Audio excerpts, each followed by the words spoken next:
going on? Happy Friday.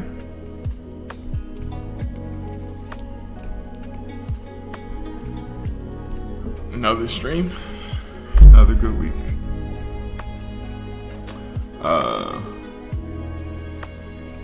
I'm also over on YouTube. Can you draw a freak style? I don't know what that means. But yeah, this one I took a picture of this page I did in my sketchbook, and I wanted to color and Procreate. And I recently learned how to do how to turn your sketches into line art, so I figured I'd just show that real quick before I get started. So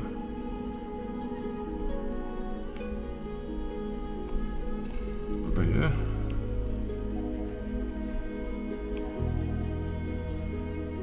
just gonna select the one sketch that I want out of all of them.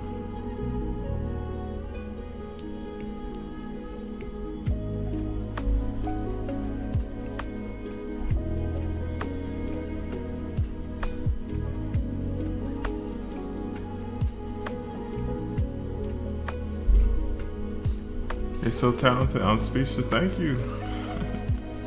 Thank you.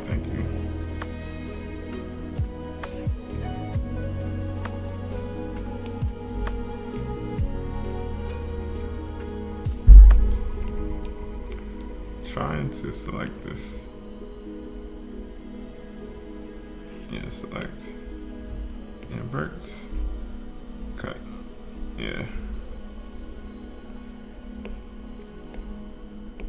And then once you have the part of the picture you want, you put a gradient map. And I just have like a black and white gradient map, so it gets rid of all like the background texture and stuff. You can clear any extra stuff. And then if you go to if you make a mask, and then select the layer, and then click into the mask and paste.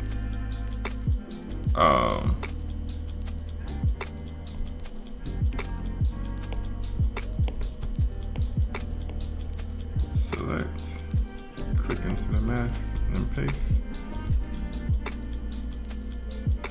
Oh, why is it doing that?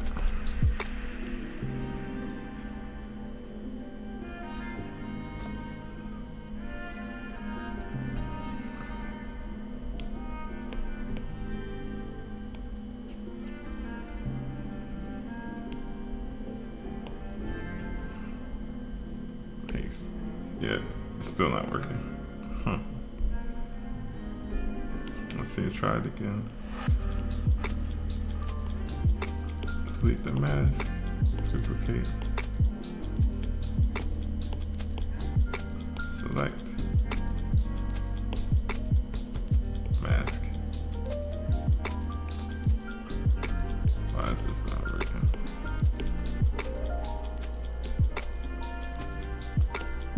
Start over.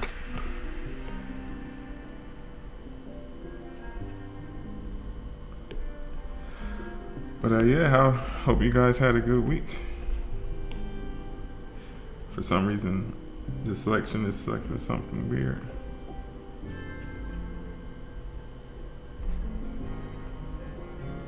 Cut and paste.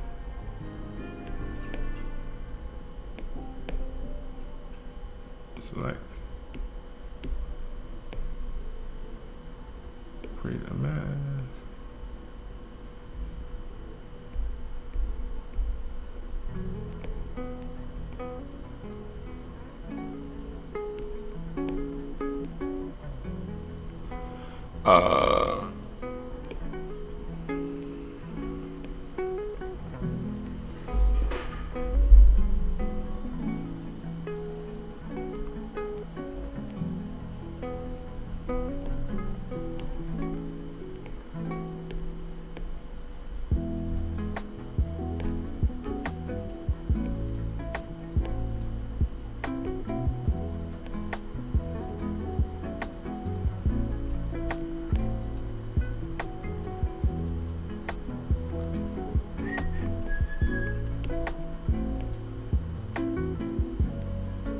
something that's quite a little bit off. Oh yeah, gradient map.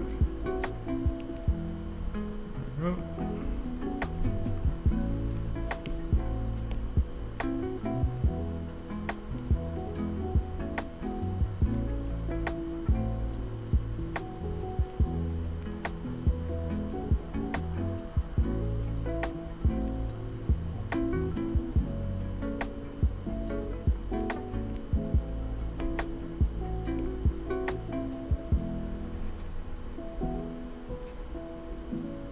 Why is it doing this? Well, luckily, I mean, I made. Where is it? Yeah, I'll just copy this one.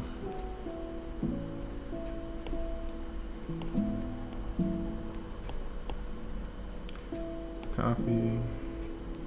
Go to here. Oh, sorry, go to here.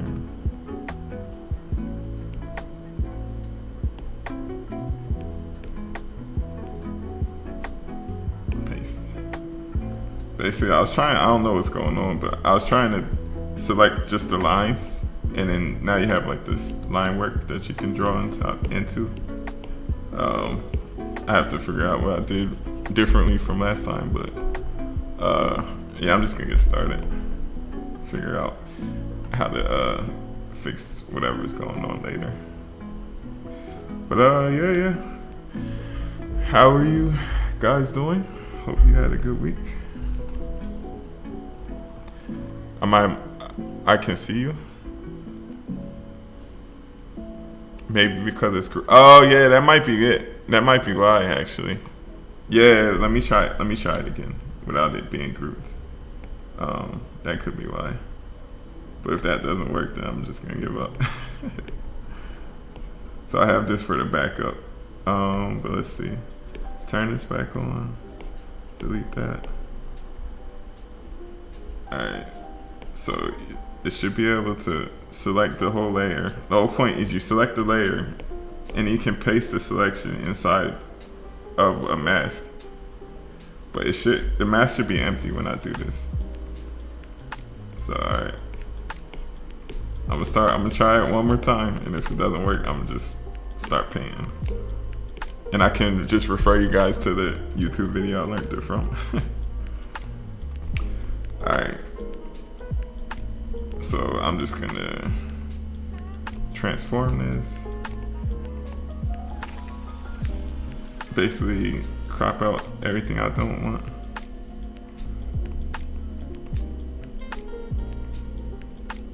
Transform it.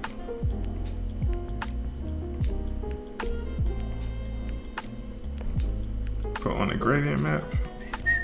Where is gradient map? Yeah. It's just a basic black and white gradient map, and then select.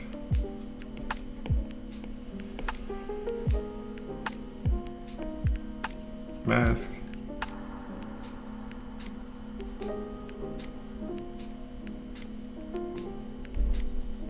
Paste.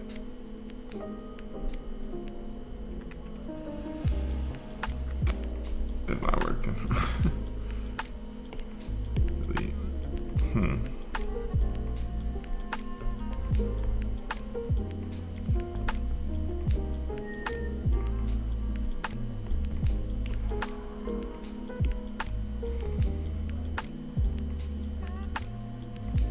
Try.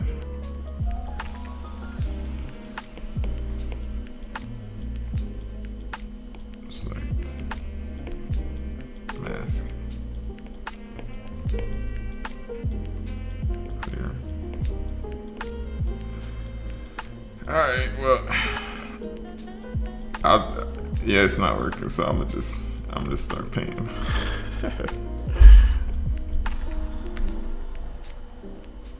I'll troubleshoot later. It's something is wrong with like the mask that I can't figure out right now, but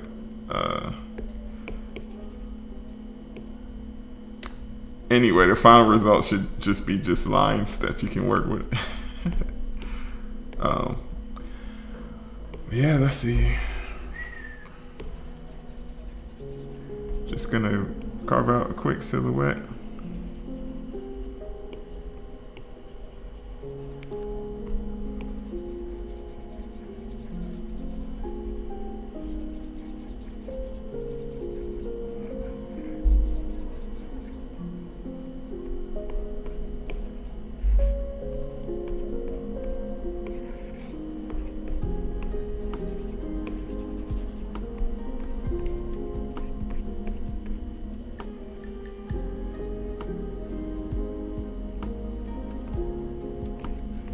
It's crazy because I tested it like 2 times, like 3 times before I went live, and it worked.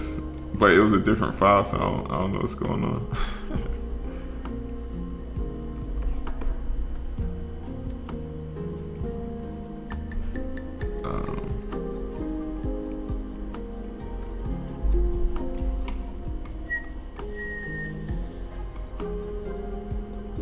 Hi from Papua New Guinea. Hey, how's it going? I love how you've been doing a lot of more lives lately. I just hate how I'm always at work during your stream. At least today, just training on a computer. Do you work at like late at night? You like have a night shift? And I stream. I like streaming at night because I figured people are kind of off work and stuff. But I guess it's like the opposite for you. What brush am I using? I'm just using this flat brush that I modified from the default flat brush. And the modification, all I did was turn off the rotation. I turned off the rotation of the brush. I can show it once I'm finished this selection. Curls popping. Thank you.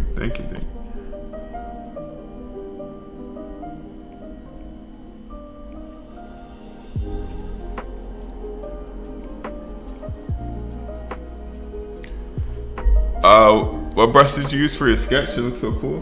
That was actually this tradition. I drew this with pen. And the pen I used was this. It was like a pen. It was one of these. A Pilot High-Tech C. I was like trying to practice. I was trying to practice drawing just straight in pen, and I liked how it came out, so I want to color it digitally. And once I get going a little bit, I'll try one more time to see what's going on with that that method that you can just select your lines so you get like straight line work.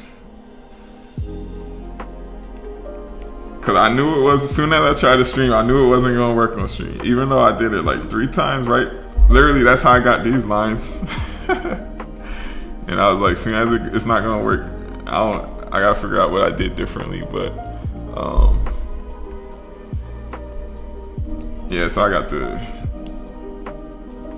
so basically I don't need any of this. I'm just gonna be working with this group. So I have the sketch, and then like the base, the paint layer. And if I need any extra layers, I would make them just to be able to like, so like this necklace, I'll probably make a layer for the necklace, and like the shirt, probably. But other than that, I like to just use as few layers as possible. As few as I need to get the job done.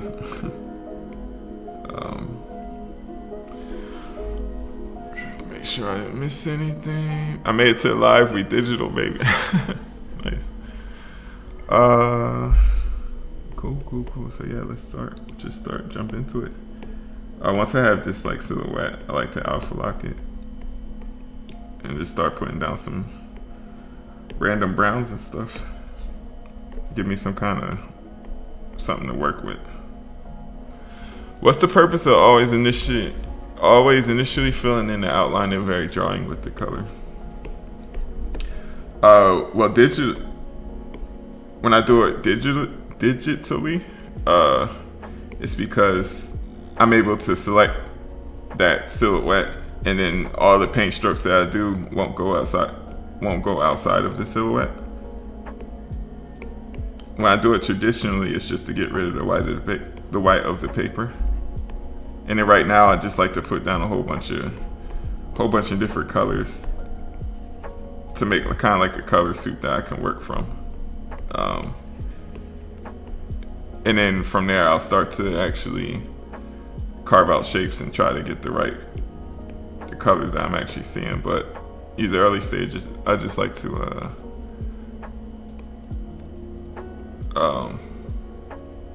get colors out that I can start selecting from. Cause I like to I don't color pick from the reference image, because actually the reference image, I don't even have it up on my iPad. I'm looking at it through my computer. But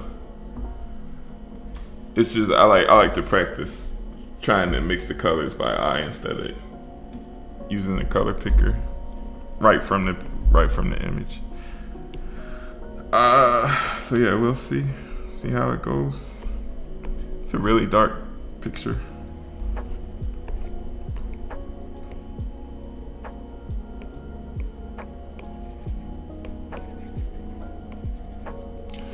What program is this? It's Procreate on the iPad.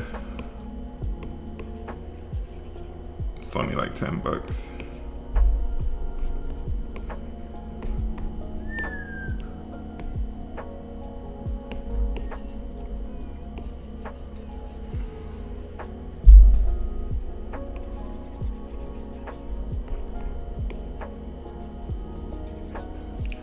Hope you guys on YouTube are doing okay.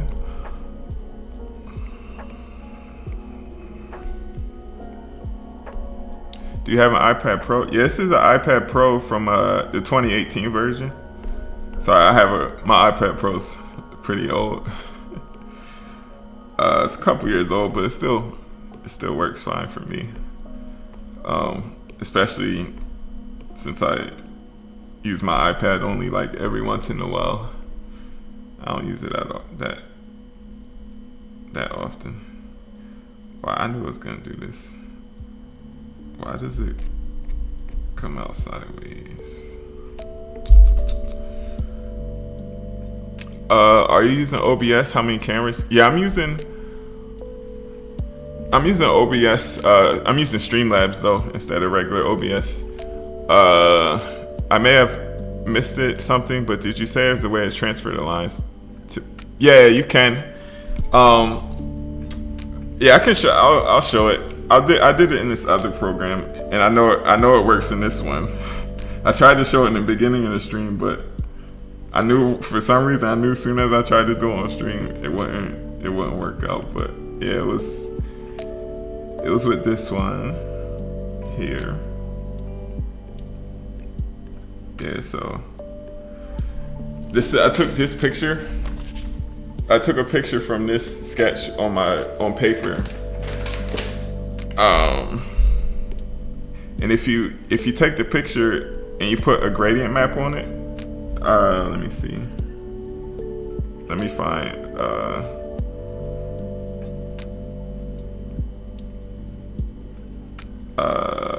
What am I doing? Basically, I clipped that. I selected that part of the picture, put a black and white gradient map so it gets rid of all the midtones and you just have the lines. And then from here, if you select that layer, then make a mask. It's still not working.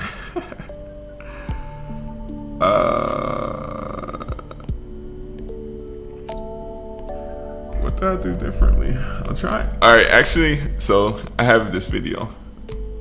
I forgot I brought this up. Cause I learned it from this video right here.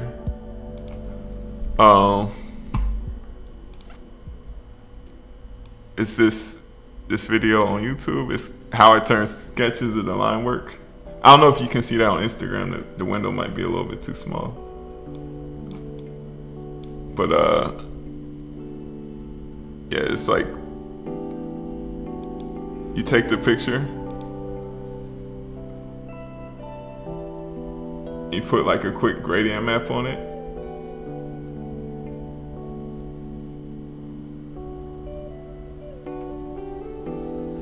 Yeah, let's see if I did anything different from her. And this Kristen AF, that's the YouTube channel that I learned this from.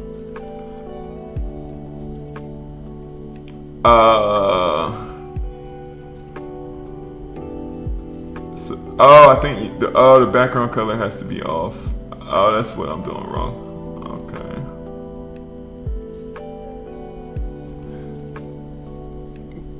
Well, let me pause the music real quick.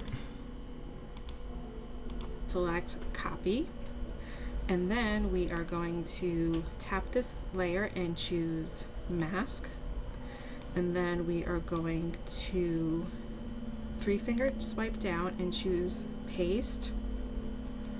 Okay, now we're going to tap this mask and choose invert, and then we are going to merge these two layers together. You can do that just by pinching them together, so we're left with no background. And now we can turn our background color back on if you want that white there, but now this is all on its own layer. And again, if we want to darken the lines, one of the things you could do is just slide the layer to the left and choose duplicate a couple times. You can see that, whoops, wrong one. You can see that darkens it up. Or, well, there you go. that's so maybe screenshot like this video, and it happens around, like, I want to say it's like the 7-minute mark where she shows how to do what I was trying to. I got it to work the first time, and then I don't know why I can't get it to work right now, but yeah, just this video is where I learned it from. So yeah, I hope that helped. And I'll practice it a couple times so I can actually explain it myself. But hope that was helpful. I can tell this is going to be absolutely beautiful. Thank you. So one other thing, every time I restart Procreate, like, my reference window gets all for some reason it gets turned sideways and there's no way to rotate it. So I might, maybe if I do this, no.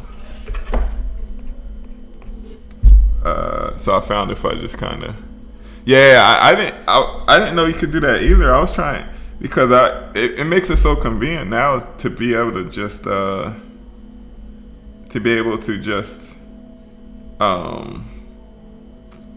what am I trying to say? To be able to just directly transfer your sketches into Procreate.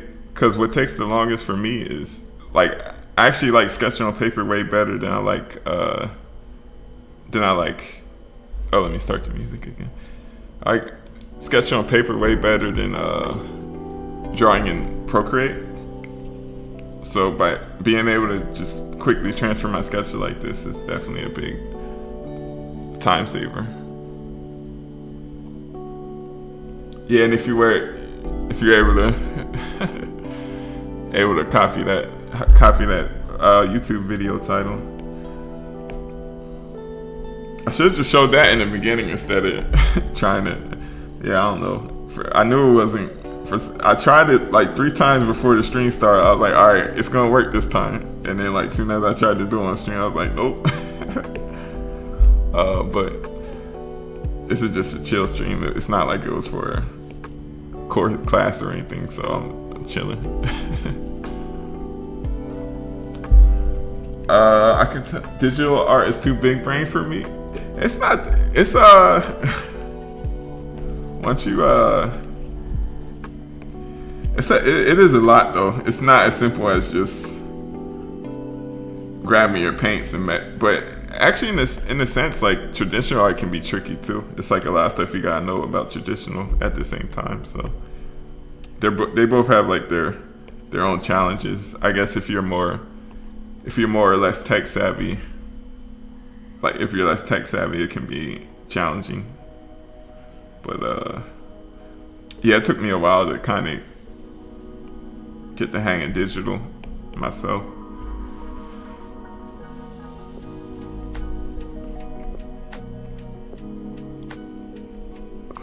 So I have like some color variations that I can work with, and now I can start kind of just going in and selecting and trying to start carving out shapes. But I just like to start off with like a big soup of colors. You are amazing. I just came to say that. Thank you. That was nice.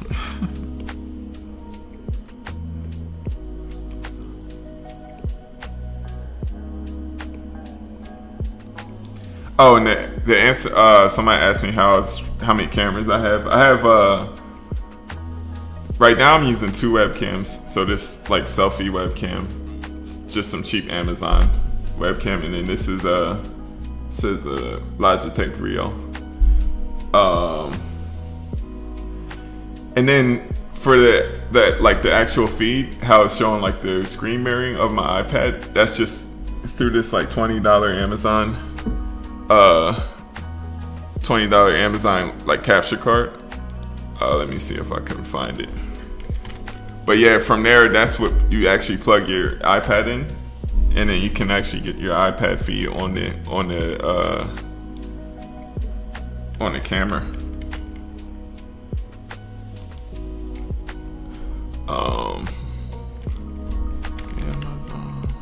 Yeah, this is it. Yeah, this let me bring up the Chrome window.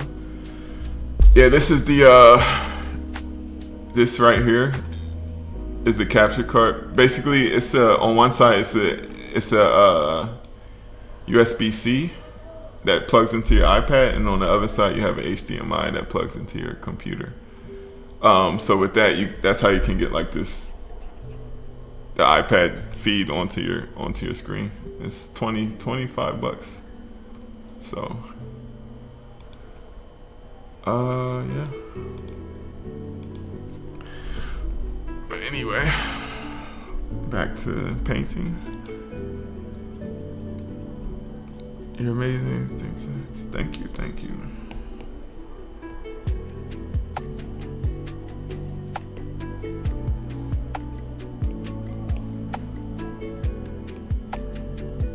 Same way I paint traditionally, just blocking in colors and then adjusting them. Have you tried using a Paperlight screen cover? I didn't like sketching on my iPad until one. Yeah, I have like this off-brand. it does the I have a matte screen protector, but it was like a generic brand. It wasn't that actual Paperlight. But the reason I don't like sketching on the iPad as much as paper is just because I don't know, something about it.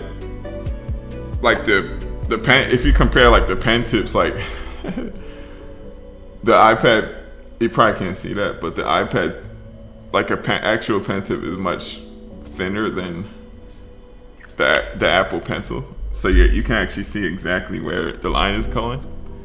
And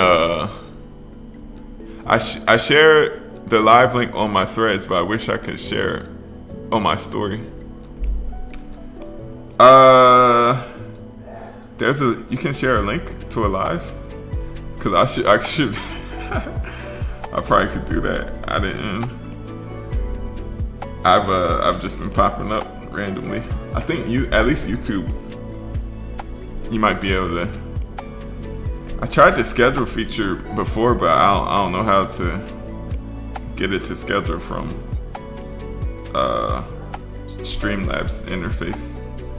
It's still a lot I gotta learn in terms of streaming, but figuring it out day by day, I guess. I was talking about something, I just forgot. Fire, I gotta get these gloves. Yeah, this is a glove that it came with this Huon tablet that I have. I have one of these like penless tablets, like the screenless tablet. It's actually like really dusty and dirty because I don't use it that often. But it came with this glove that kind of helps to not register the extra touches that you have on the. Helps with like the palm rejection. Do you ever exhibit your work? I have done a couple, like just part of like I guess it's a group show, but it's been a while since I did something like that. But I gotta build up some original work that I would want to exhibit. You know, man, thank you. What software are you using, please? This is Procreate, and the streaming software is called Streamlabs.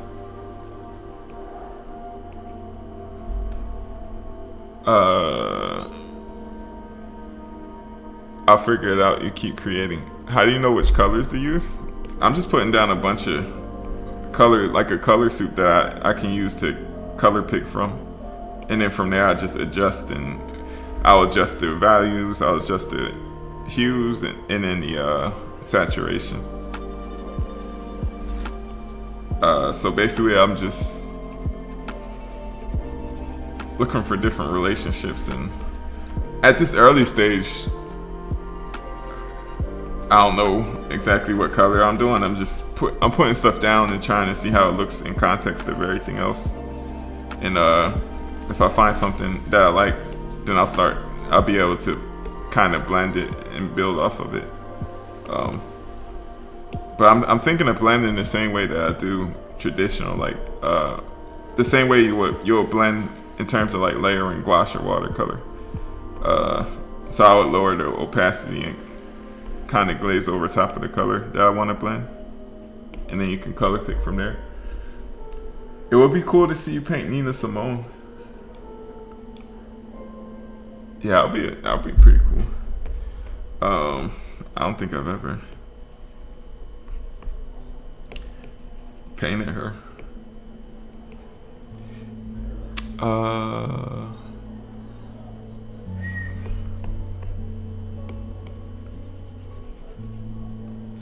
I notice in general I tend to paint just like random people from Pinterest, not super famous celebrities or anything. And the advantage of that is if it doesn't look like the random person, nobody can unless you know the exact reference that I'm painting from. Nobody will know if it looks like them or not.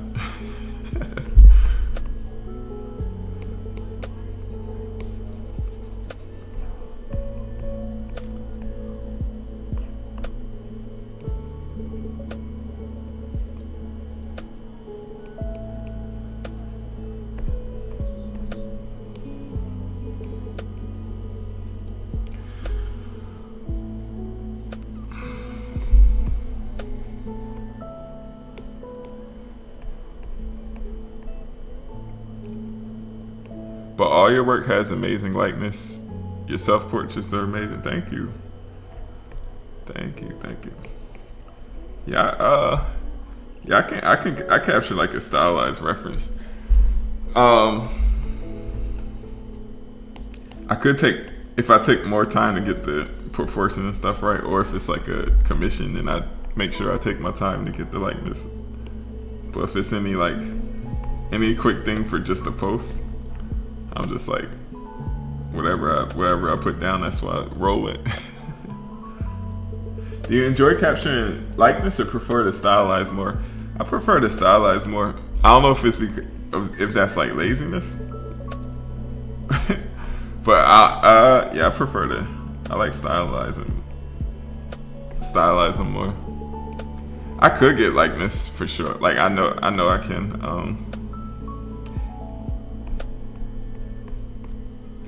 I do it when I have to, and when I don't have to, I get kind of like the essence, but like I don't copy it exactly.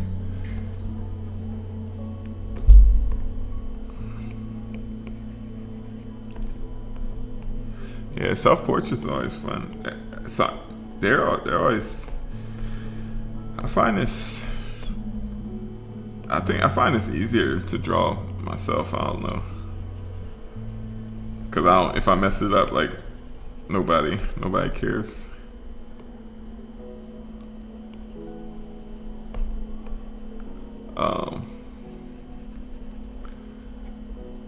Do you enjoy capturing?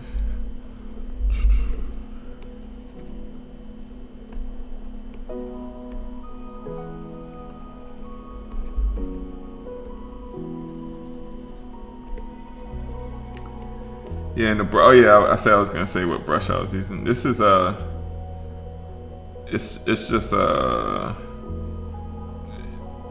I made something called the square brush that was just based off of the Procreate default flat brush. And the only modification I did to it was in the shape tab. The default brush, this rotation is turned all the way up, but I just put it on 0 for my custom brush. And then the default, it has it like this. If you just kind of condense it, then it changes the rectangle shape to a square shape. And that's it. So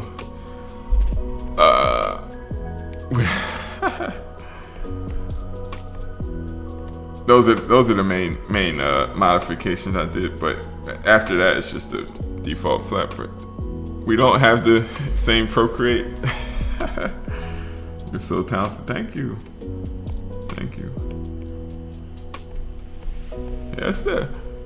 I mean, you might have a newer Procreate than me. I still have, or at least probably a newer iPad. This is the 2018. The 2018 model. Just trying to find some color variations and stuff. Cause the actual reference is like, it's really dark, but if you squint your eyes, you can kind of see some color variations. Like maybe there's like a little bit of a lighter color here. When people say like it's good to draw from life, this is like an example of why. Because on this picture it just looks like it's all black and stuff, but if you're actually looking at like a model there, even if it's dark, you'll see like a lot more colors than what's showing up in the picture. Your eyes have like a higher dynamic range than photos do. I also have the 2018. I just started on Procreate. It's so difficult. Yeah, it's true. It took me it took probably like 2 years on and off of getting frustrated and just like stopping using it. After like I would stop using it for months at a time until I want to say it was like 2021 or 2022 when I was moving to an apartment and all my regular art stuff was packed up. So I had to I just had my iPad, so that kind of forced me to, instead of getting frustrated and defaults into like traditional art by having all my art stuff packed up and my iPad was the only thing I had out available, I kind of had to force myself to, if I wanted to draw, I had to force myself to kind of use the iPad. So it was like a week that I actually kind of figured out a method that can mimic my traditional style a bit. I just use an app. I can't think of the name right now. A drawing app. But yeah, for me, the key that helped unlock Procreate for me was the realization that the thing I was struggling with digital when it comes versus traditional was having a predictable brush edge. Like so if I turn alpha lock on, what I mean by predictable edge is like, this is what my brush looks like. So no matter what, it's gonna have the same square shape. And the way I control the edge is, instead of moving the brush, I'll just rotate the canvas, which helped me be able to have a predictable edge. Because if you take the default flat brush it does this. The default flat brush does this. And for me, like, it was so annoying to try to get predictable edges if your brush would just keep rotating like that. So instead of having the brush rotate, I would rather just rotate the canvas to be able to carve out the edge that I wanted.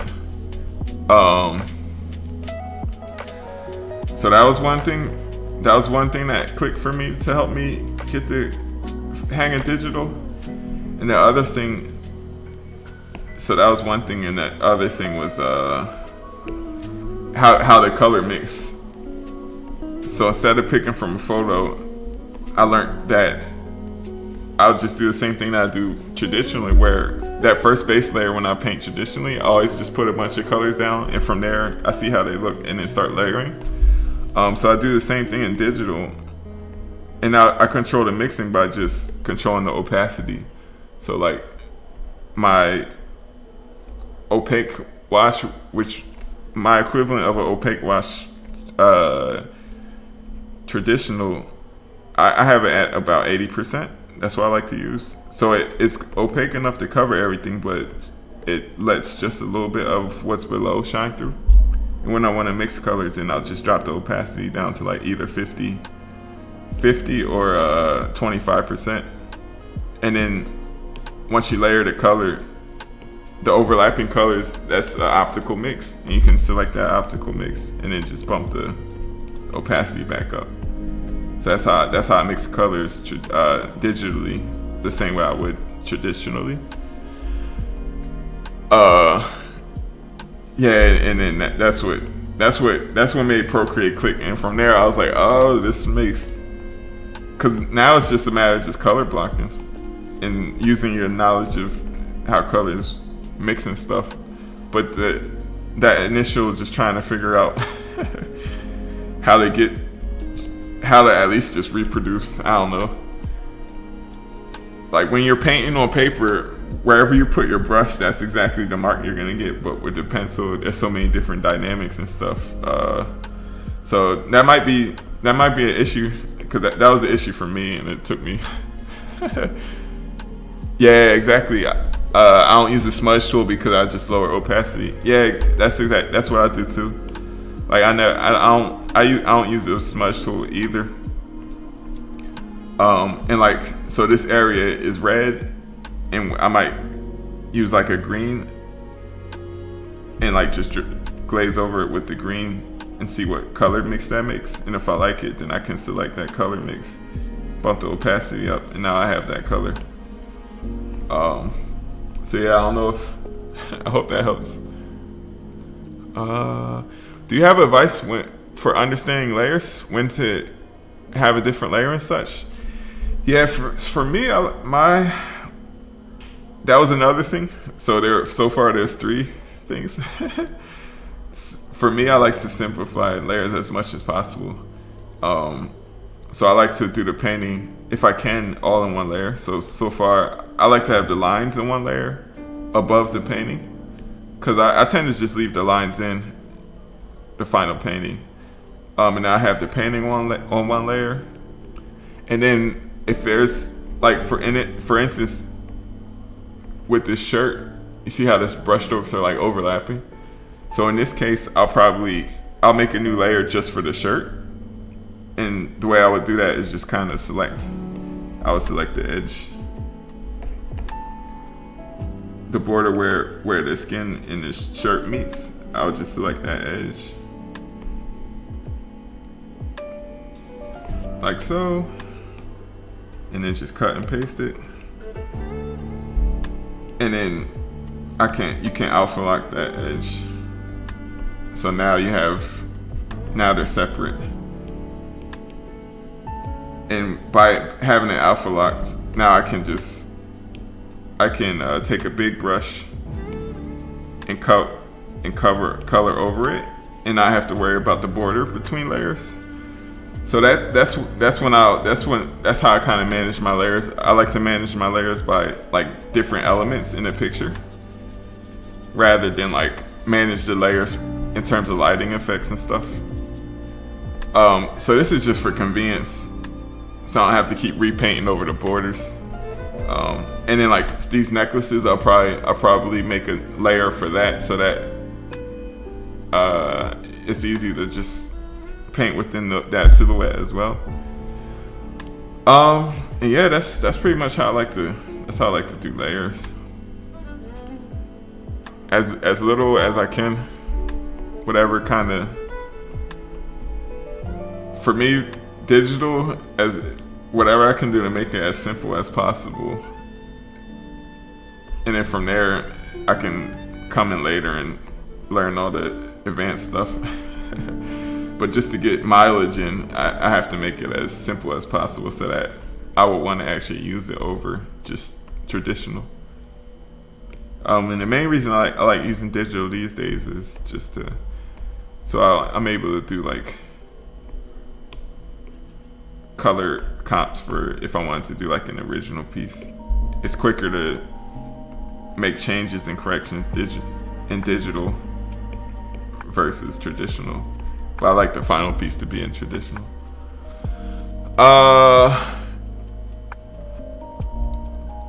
Nice work, brother. Thank you. It would mean the world to me if you followed me back, man. Please. Come on, it's just a press of a button. I would have to see, cause it's a couple of things. Like, I tend to, if it's like work that's inspiring to, not saying your stuff might not be inspiring, but I don't know, I find that like everybody, I don't think there's one person that I follow that kind of asked me to follow, and I don't think of anybody, like I never really asked anybody to kind of follow me, if that makes sense. Like, it's kind of, it works, it's like if it's organic, I guess. I feel like that kind of, I don't know, like if I did follow you, I guess what do you get out of it? I guess I don't. But yeah, I can check your stuff out. If I like it, I'll follow. I don't want to just, because if I don't like it, like if I don't like your stuff and I don't like your stuff, if people are following you and they don't engage with your account, that actually does worse. That does more damage to you, because it's like Instagram sees it, they'll stop showing your stuff to that account. Like, does that make sense? But I don't know. I don't know if that's like rude or something. I don't know. I find like every account that I follow, like I just came across their page organically, and I was like, oh, I like this stuff, and I guess I'll follow them because I want to see more. Unless it's other than that, or it's like people I actually know in real life. But if it's just, I don't know.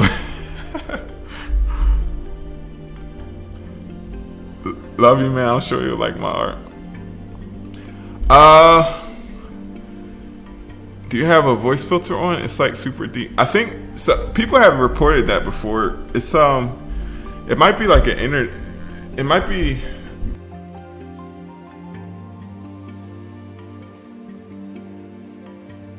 If there's like a connection issue, sometimes it might get deep and then it speeds up to. Yeah, I don't know. I don't have a filter on though. I don't have a filter. I'm sure you'll like my art. Yeah, let's see. Let's check it out. I'll make a new tab. But I don't want to be on the spot. Like, if I don't like it, I don't want to be like, oh, I'm not following you. I don't know. I kind of don't like being put on the spot.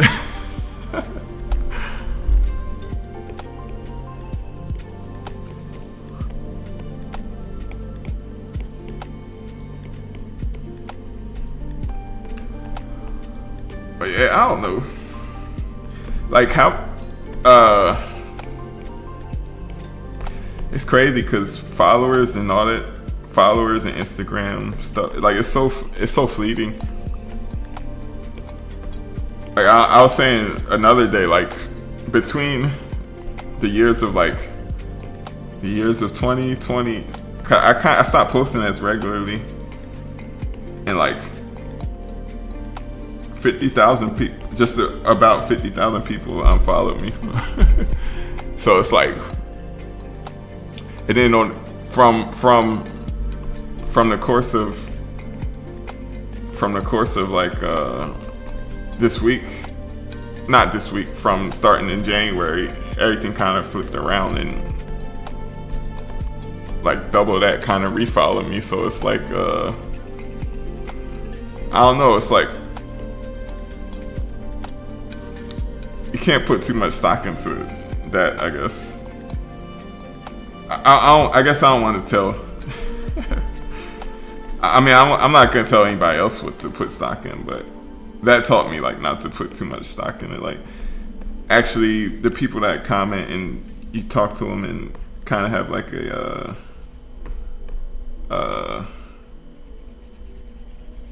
what am I trying to say? Like, because 50,000 people unfollowed me, does that mean my art's any worse or any better? And I don't think so. I think I got better in that time. It's just you're not doing what is in vogue for the social media platform at the time. Or maybe it did get worse. I don't know.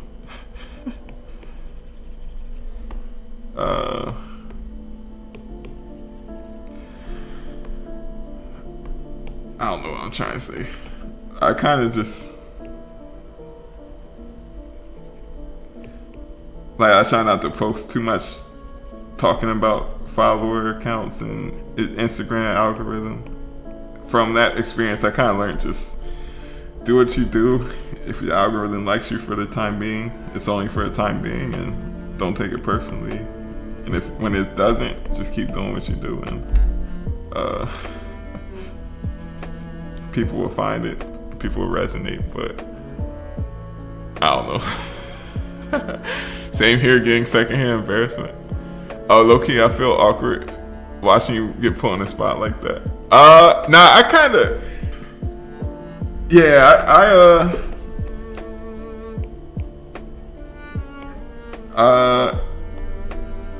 yeah, I don't think, like, I try to answer every comment that I see, and sometimes I could just ignore comments, but I don't want to ignore people.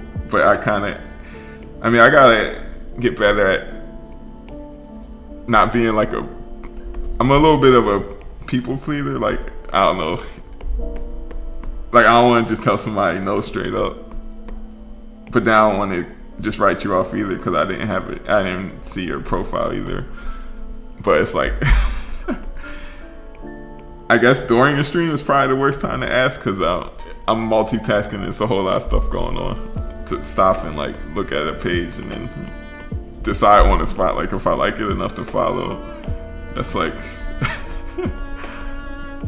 I don't know. I don't want to put somebody on. I don't know if yeah.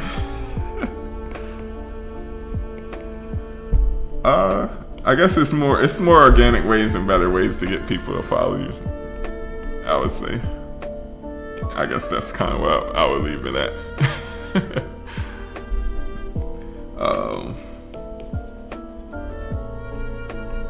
It's like back in the days, accounts used to do like the follow for follow, or follow me, or use like the follow bots and stuff. I find that it always tends to have like almost the opposite effect that you would want to happen. Like, I don't think I follow like any of the follow bots that tell me to follow them. It's always like an organic thing, and I don't even care like about the number of people I'm following. Like, I don't care. Like, it's just, it does more harm to you if it's like an inactive follower, to be honest. Oh, no, that algorithms are ridiculous and unpredictable, which is why I was hoping you were exhibiting outside of your social, because your work always needs to be. Thank you. I appreciate it. Yeah, I gotta. That's one thing. I always say a whole bunch of stuff that I should do, But I've been getting better. I said I should stream more, and I've been streaming more in 2024. So that's one thing that I actually said I should do that I actually stuck with. You're so nice, man. I respect that. Yeah, no problem. And if you send me a DM, I'll be able to directly click your page and check it out. So I'll check you out after the stream. Just during the stream, I wouldn't want to be like, all right, I checked your page, and nah, I don't like it, so I'm not gonna follow. Cause I don't know, that would be kind of messed up.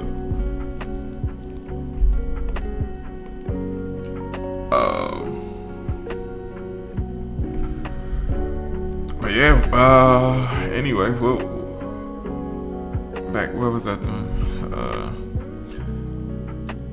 I feel like that might be an artist plague aside from being human.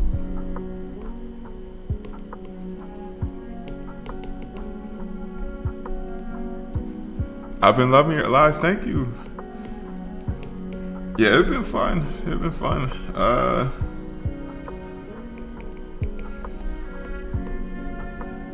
And it's getting me to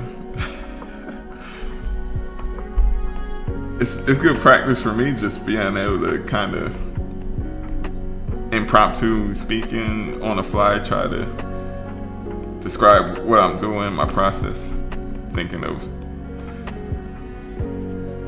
the questions people ask, kind of help me to actually think about what I'm doing rather than just kind of do it. So yeah, questions are always welcome for sure. I always learn something from watching your lives. Thank you. Make sure I didn't miss anything.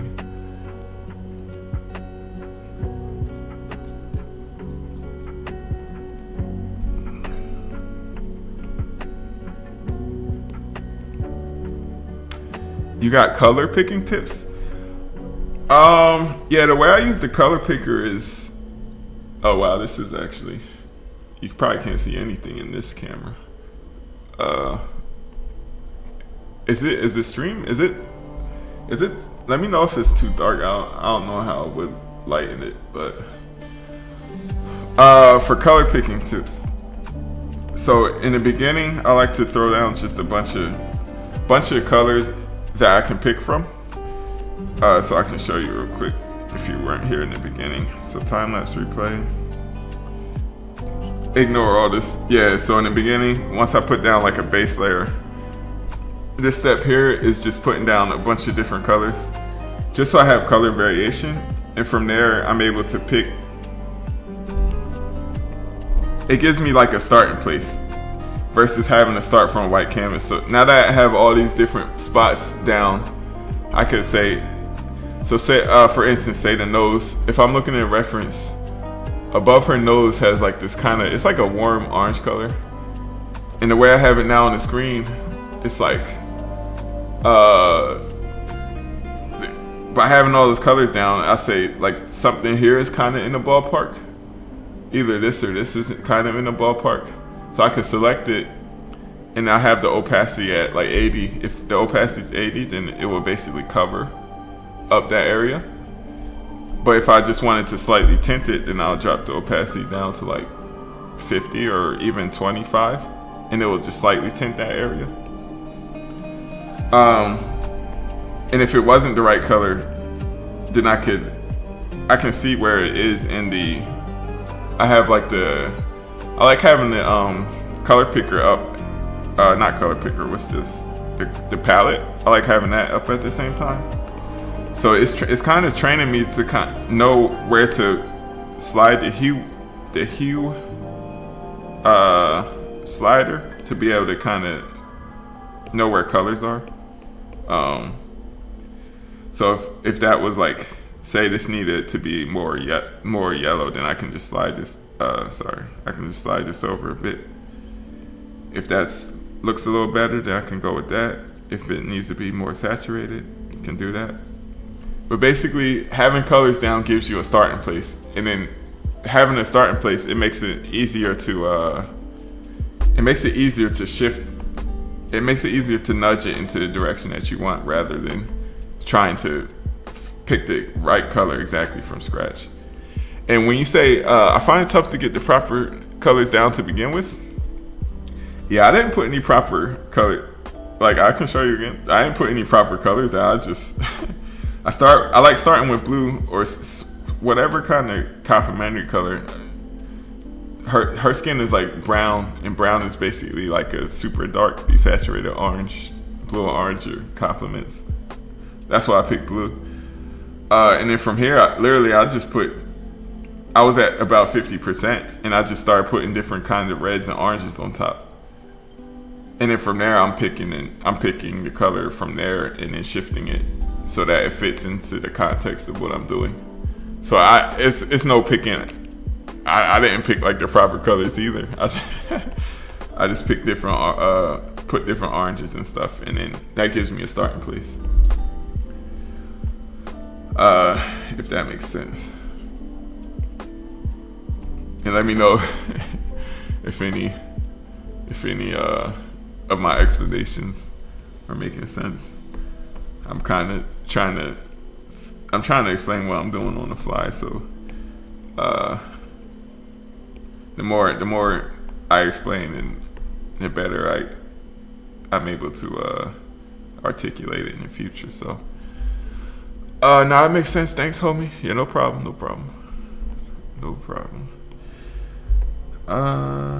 Yeah. You guys doing? And if you don't like the Instagram layout with all the chat kind of blocking half the screen, I'm also over on. I'm streaming that at the same time on YouTube.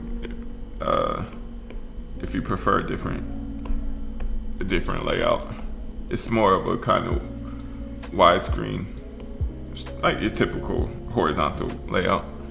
You're so good. Thank you. Much appreciated.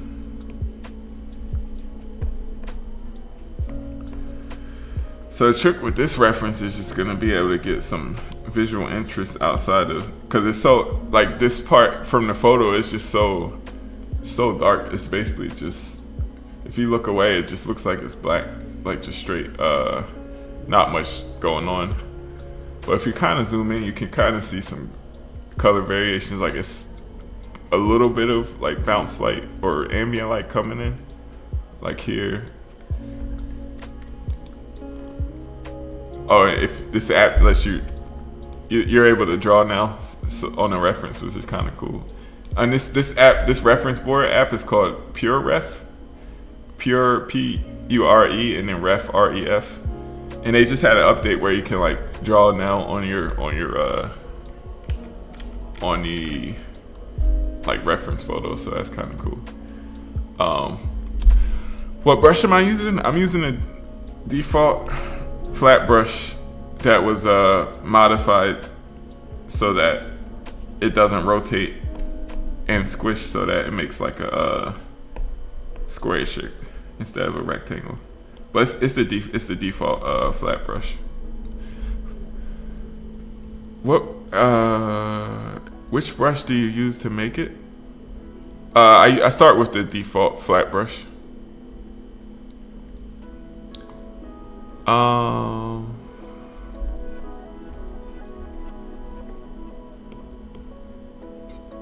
What else?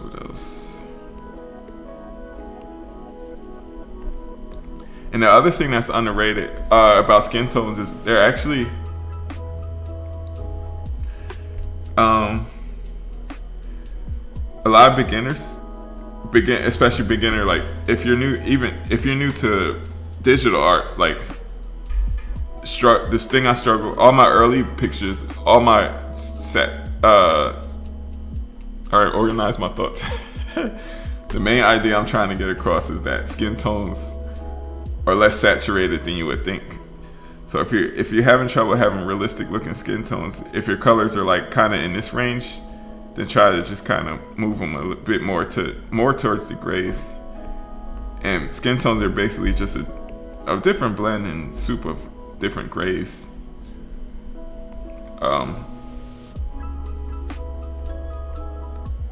So So that's something that I learned as well, that helped me to grasp digital. And yeah, once this early stage, it's still just all about trying to get something down, colors down that I can carve away at later to actually get the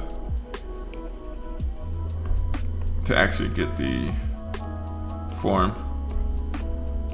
But just getting cool color variations and stuff.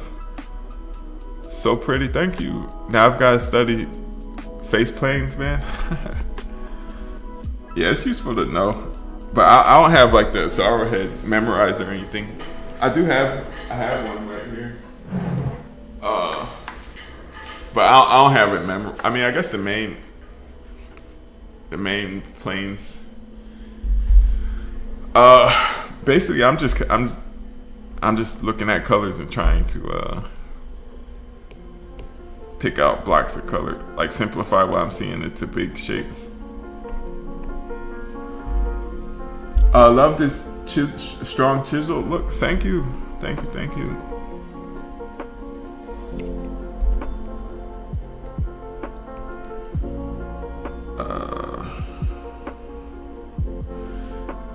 I like your style of art. Greetings from Cuba.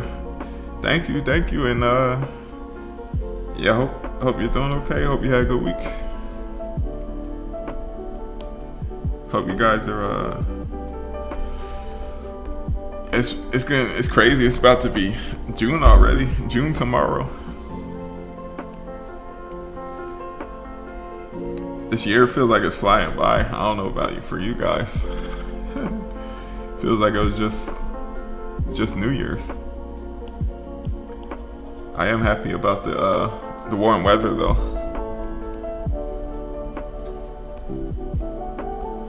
I like the warm weather.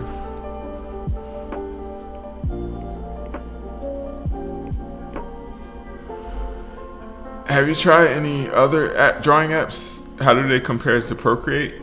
I haven't tried any other apps on the iPad for drawing, but for the desktop, I tried. I use Clip Studio Paint. I like Clip Studio for the desktop. I think they have an iPad app as well. I haven't used it though. But I like it. I like Clip Studio. Since I have this, I don't use it that much because I don't have a screen tablet. I just have I have one of these, the pen tablets. And if you thought drawing on the iPad screen was annoying compared to regular, I don't know. I haven't got my coordination down for the pen tablet, so I really don't like drawing in Clip. Or it's way slower in Clip Studio. Drawing on a pen tablet versus a screen tablet, for me at least. But what was I talking about? I don't remember why I got to that. Did I try any other software? But I like Clip Studio Paint though. Clip Studio Paint. I love your curly hair. Thank you. Yeah, it's crazy. We're halfway through the year. Yeah. 6 months have passed. It's going fast. Seems like the older you get, the faster time goes. Or at least the perception of it. Because as kids, it used to seem like... The school year used to seem like forever. But now it's just like... You look up and it's already summer, basically. It's the opposite for me. In terms of what? Like you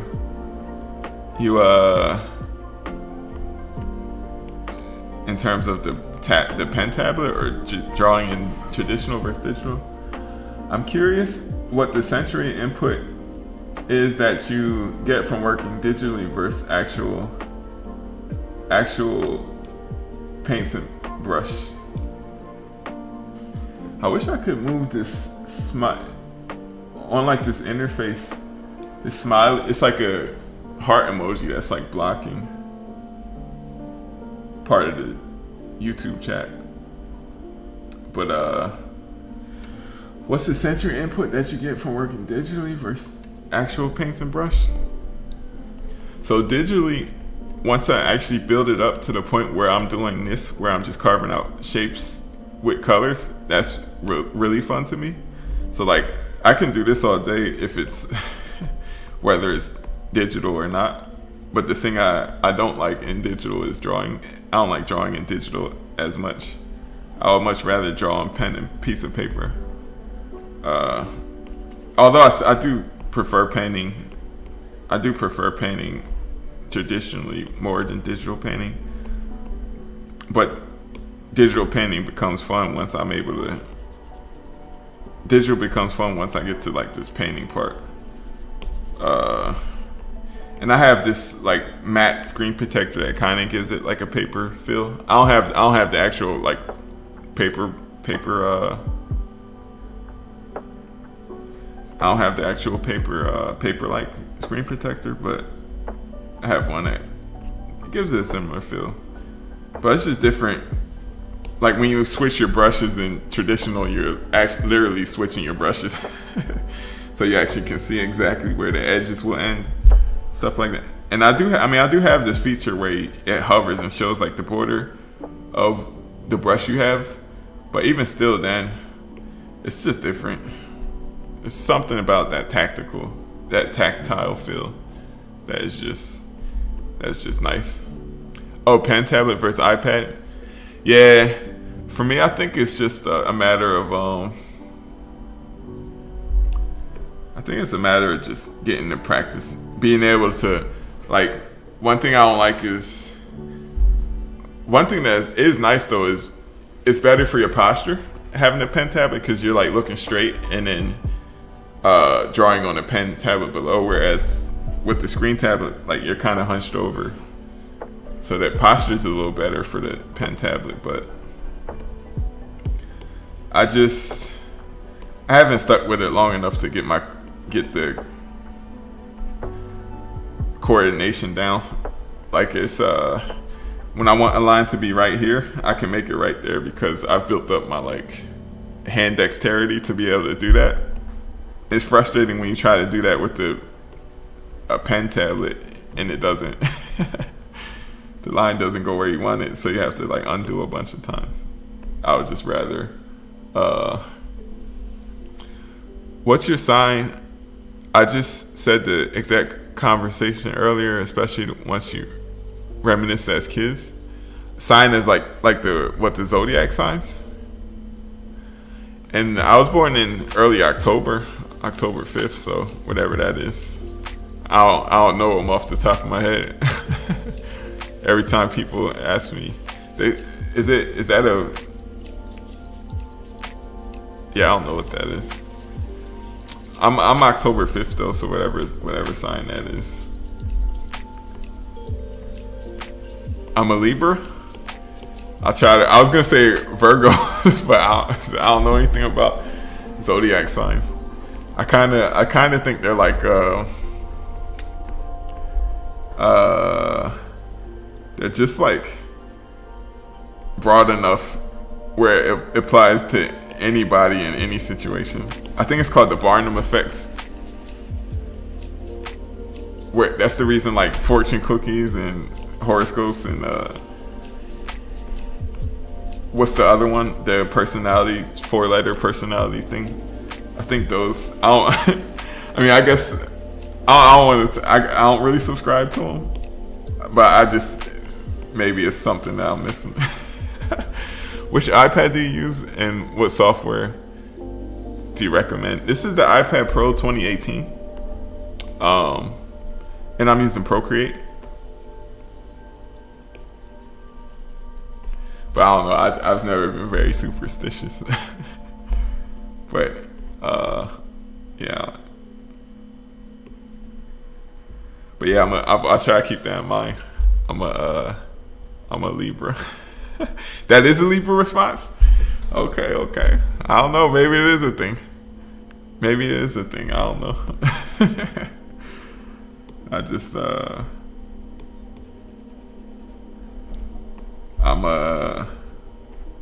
is the word pragmatic? Is that the right word I'm thinking of? But yeah, I looked up Barnum effect. I think that's the thing I was referring to.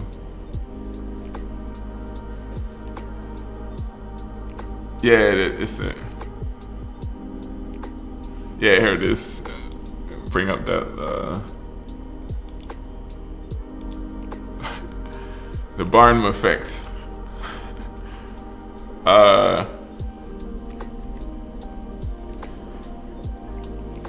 It's a phenomenon where individuals give high accuracy in ratings to descriptions of the personality that are specifically tailored to them, yet vague enough and general enough to apply to a wide range of people.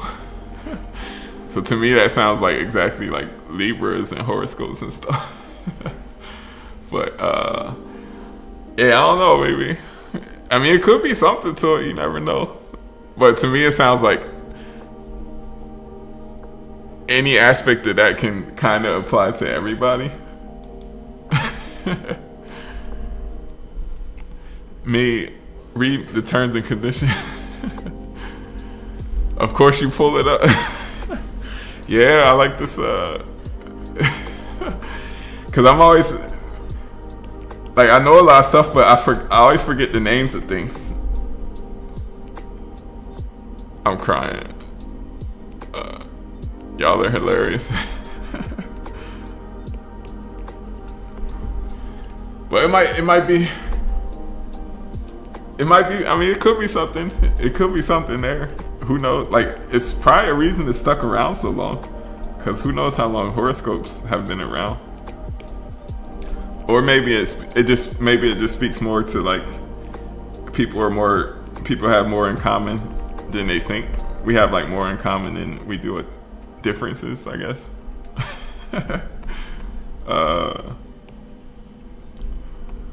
But yeah, I don't know. I've never been very superstitious. That's so funny. I was gonna say fortune cookies.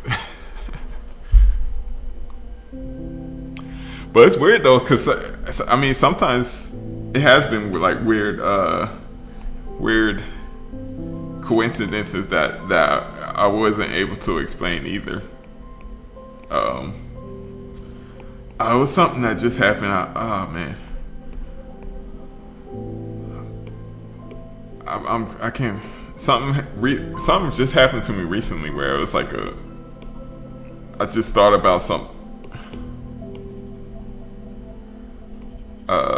Like you think about somebody and they just kind of randomly call you. I'm 28. I still won't step on a crack. Oh yeah, step on a crack and break your mom's back. Yeah. I do this thing. I like. Yeah, I do. If I'm walking on a sidewalk, I do like intentionally take long strides to avoid the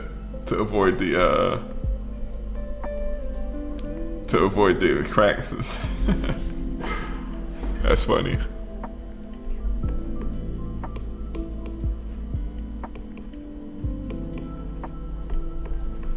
That's really funny. Like,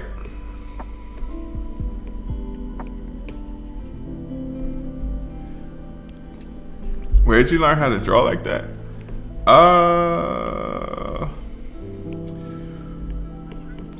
But I started off at first I started trying to copy what I saw exactly.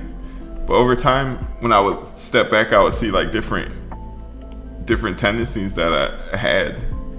And the tendencies that I liked, I tried to keep them, and then all the stuff that I didn't like, I tried to improve upon it. So the things that I found that I liked was like angular shapes, because I found that straight lines and angular shapes help me to measure distances better. And a byproduct of that is this like kind of chisel look that I actually ended up liking in it. in the end. So it wasn't something that it's something I stumbled on by doing a lot of drawings, I would say. And for you, something that you come across, it might not be the chisel look, but it might be something that you find that's just helps to click in your brain. That helps make drawing click for you, and it's different for everybody. But yeah, by doing the more you draw, the more kind of things you come across that you like. I love your work. This one piece of hair keeps like tickling my nose, and it's like, I love your work. Do you have a course? Lots of people are drawing with Procreate, and it'll be nice to have a course from you. Yeah, I haven't done a Procreate course yet, but I am. It is something that I would like to do. And these lives are helping me kind of crystallize my thoughts and better articulate what I'm doing. So it's kind of practice for that. Hey, do you paint in Photoshop? No, I have Photoshop, but I kind of, in terms of painting on the desktop, I like Clip Studio Paint a little bit more. I like how it feels a little bit more than Photoshop. It feels smoother. I don't know how to describe it.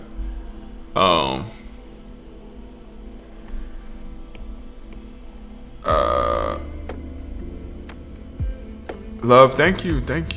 Well, how did you get this multi-camera view with you in a bubble? I'm streaming on desktop through Streamlabs, and then I can show you my. So this is the stream. This is the Streamlabs program here. In Streamlabs, I have this. So I have this webcam and this webcam feeding into my computer over here, and then from there you can have so this is the YouTube stream, and this is the Instagram stream, and then in this program you can set the you can customize how so I made this bubble because it takes up a little less space than like a big square. But yeah, I guess the short answer is that I'm streaming through desktop through Streamlabs, which Instagram allows you to stream from desktop now. Am I self-taught? Yes. I haven't had a formal art education, but my kind of default answer is I feel like even if you had a formal art, I feel like everybody's self-taught, even if you did go to art school, because the learning and stuff comes from actually having to you yourself do the exercises. Art school is probably good because you have somebody correcting your you have somebody to guide you in a certain direction, but the actual learning part happens by you doing it yourself. So by my definition, everybody's self-taught.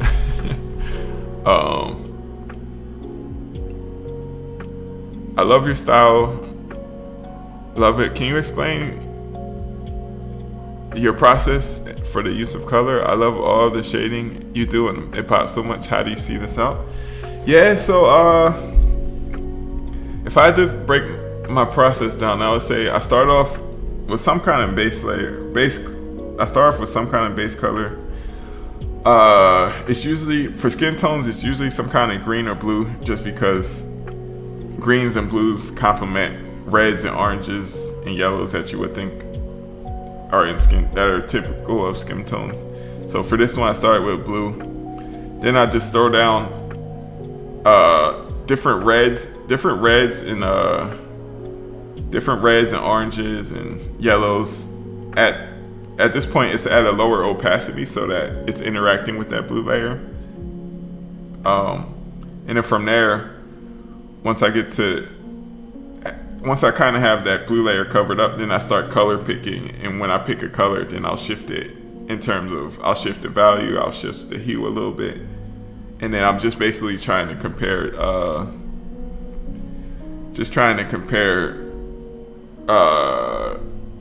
the relationships that are comparing it to colors that are near it, and trying my best to try to like, these colors probably don't match the reference exactly, but just trying to get something that makes sense in the context of the painting, if that makes sense. I don't know. Great to know you thinking of a course. I would love to take it when ready. Yeah, I appreciate that. I appreciate it. Low on YouTube, what do you like to draw the most? What do I like to draw the most besides portraits? I would say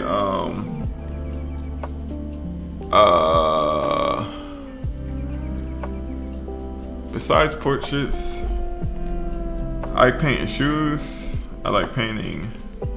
Oh, I like figure drawing. I like plein air painting, like outside. If I paint landscapes, it has to be outside on location. Painting landscapes from photos isn't quite as fun.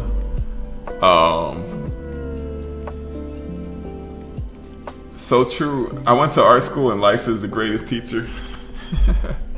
Yeah, exactly. Like, all you gotta do. That's what I learned. Like, I started off painting just from photos, but ever since I started painting from life and going to life drawing and plein air painting, you really learn a lot just by actually sitting there and observing stuff. Looking at photos, especially photos you didn't take yourself, is the curation is done for you. Like, the curated topic is already done for you by the photographer. That's why like the photo is the photographer's vision. When you're looking at either a model or a scene, like, you're the one doing all the curation. Like, you're picking out the composition. You're translating something in 3D to a 2D space. So you're making a lot more executive decisions versus just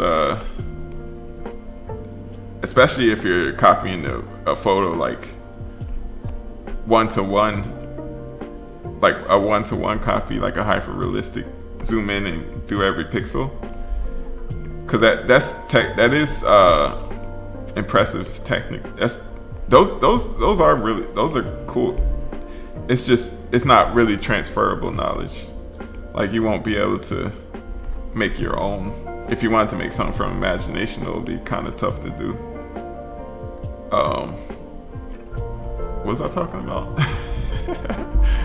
I forgot what I was talking about. Oh, life is the importance of life drawing.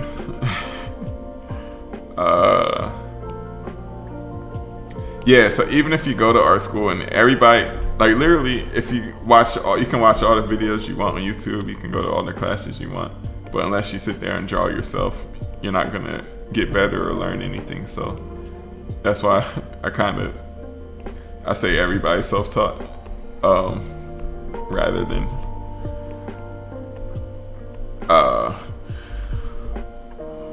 I'm a believer that anything you learn, you're self-taught for the most part. Yeah, exactly.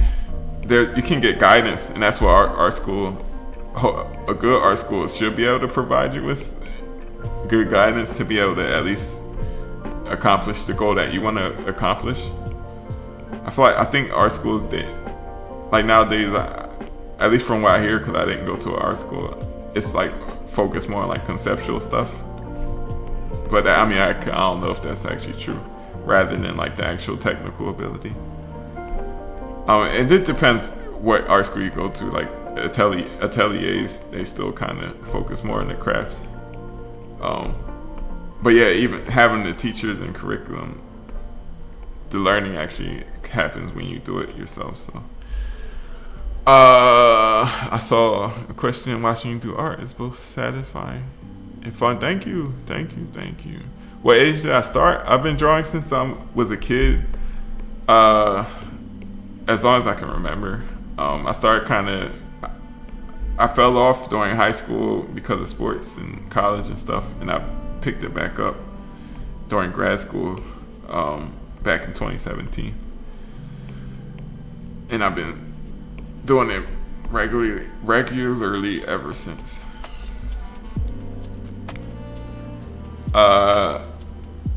How do you present your finished digital artwork, canvas, paper, etc.? What company do you use for printing? I haven't made any digital prints yet. The companies I know about is Imprint. That's the company. I don't know their quality though. Haven't ordered anything from them yet.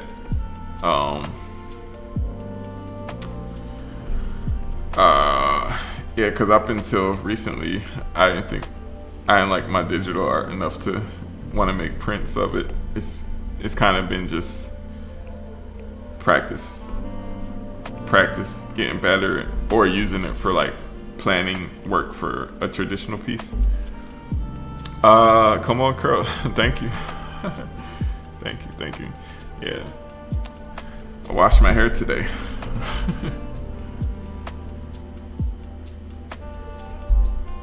Off topic, I've been MIA for a while, been following you early on. Did you graduate from pharmacy school? This life lead on a different path. Either congratulations. Wow, I butchered that. Off topic, I've been MIA for a while, been following you early on. Did you graduate from pharmacy school, or this life lead you on a different path? Congrats either way. Yeah, so early on I was in grad school for chemistry, and yeah, I finished literally right when COVID happened. I defended my thesis on a Friday, and everything shut down on that the following Monday. But yeah, I finished. I graduated, so I guess I have a PhD in chemistry. Am I using it? No. It's sitting in the corner gathering dust. I'm doing art. So yeah, I did finish. My goal is to finish what I started, and then from there I gave myself permission to do what I wanted. So I've been doing art ever since. If I need more money and need to kind of take advantage of that degree, then I guess I'll figure it out at that point. But for now, just art.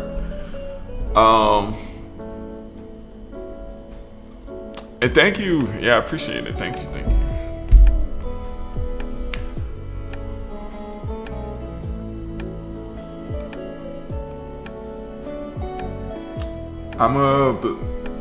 If you were to do a collaboration, who would you want to collaborate with? I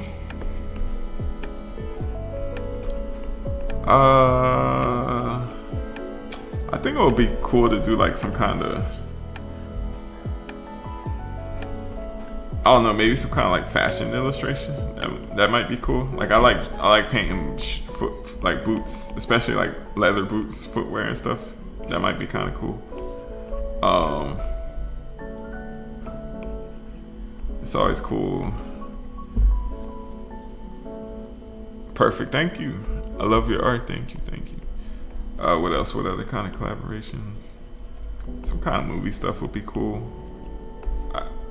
Like a poster or something like that.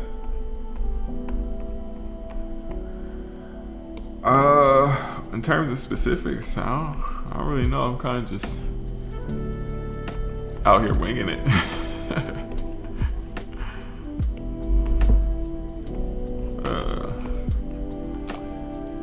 But I don't know.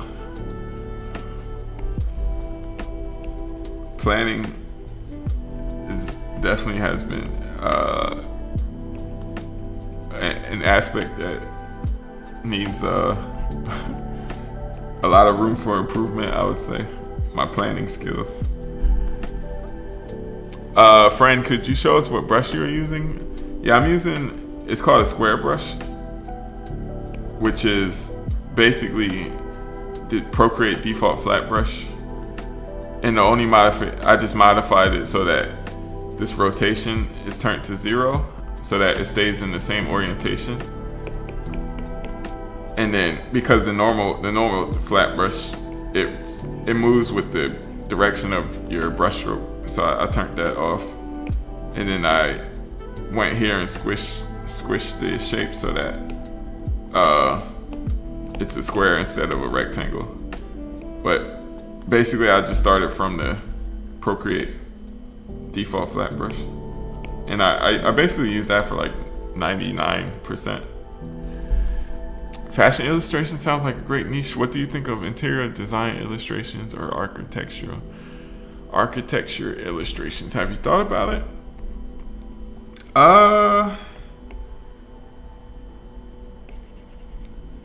Maybe not so much interior design and architecture, but I do like painting, like not live stream. I like painting in plain air, like on location, painting like buildings and stuff.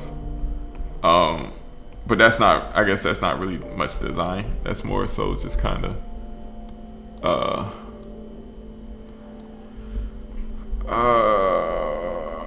I lost my train of thought, but I don't think it's too far away. What am I talking about? Interior design, architecture, like a life hack. Dude, thank you so much. Yeah, no problem. And I was talking about plein air painting and how I like it, but it's not really design, but it's fun.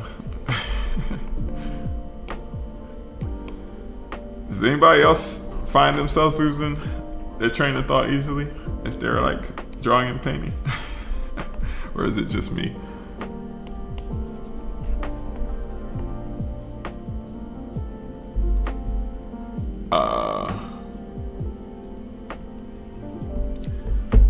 Oh my gosh, you should build and sell your own brush sets. I'm always finding new business ventures for you. Yeah. That's the thing. That's the only reason I wouldn't say, like, cause the brush that I'm using, it's literally just the default flat brush that I just took like 2 seconds to tweak 2 menus. So I don't know if I would feel right selling this, cause it's like, how much of the brush did I actually do? Like I literally just I just went in the menu and tweaked like 2 buttons.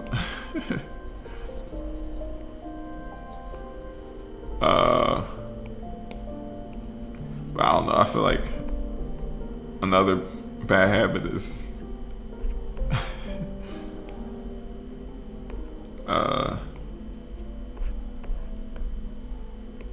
I guess not being too quick to shoot down ideas that could generate money. It's like the opposite of what it's because I'm a Libra. All right, I'm gonna look out. Let's look up what the so we looked up the Barnum effect. What are the traits of Libras? Because I don't know what Libra traits are. Libra traits. Let's see. All right, Libra traits. This is an AI overview. So Libra traits. It's the 7th sign of the zodiac. Libras are diplomatic. They're known for their diplomacy and ability to avoid conflicts. They prefer to find fair solutions and keep the peace. That does describe me pretty accurately. Libras are social creatures who enjoy spending time with close friends and family, especially. I would say, all right, so this social creature, I wouldn't call myself social, but I would call myself, I do like spending time with family. I don't have that many close friends. I have one close friend from high school that I keep in touch with, but other than that, that's about it. So I guess this kind of works. That kind of fits. But here again, that's the Barnum effect. General enough to apply to a wide range of people. But let's keep going. What else? Intelligent. Uh, I love to think, analyze, and learn new things. Yeah, those are true. Those are true. Well, I call myself intelligent, though. The more I know that I don't know. So, like, I thought I was intelligent before I went to grad school. In grad school, you see people that are way more intelligent than you. And just having a PhD doesn't necessarily make you intelligent. Am I just? Believers in concern with justice, equality, and fairness. They prioritize these values in their lives. I guess that applies. But this actually kind of applies pretty closely, though. Not gonna lie, this is actually pretty spot on. Symbolized by scales they strive to achieve. I don't know, that is pretty. But I'm still on this line where it's vague but general enough to apply to a wide range of people. So that actually does sound kind of accurate. But fine tune it further when you perfect it, then it's yours. Dude, you have a PhD, so you're intelligent. Oh.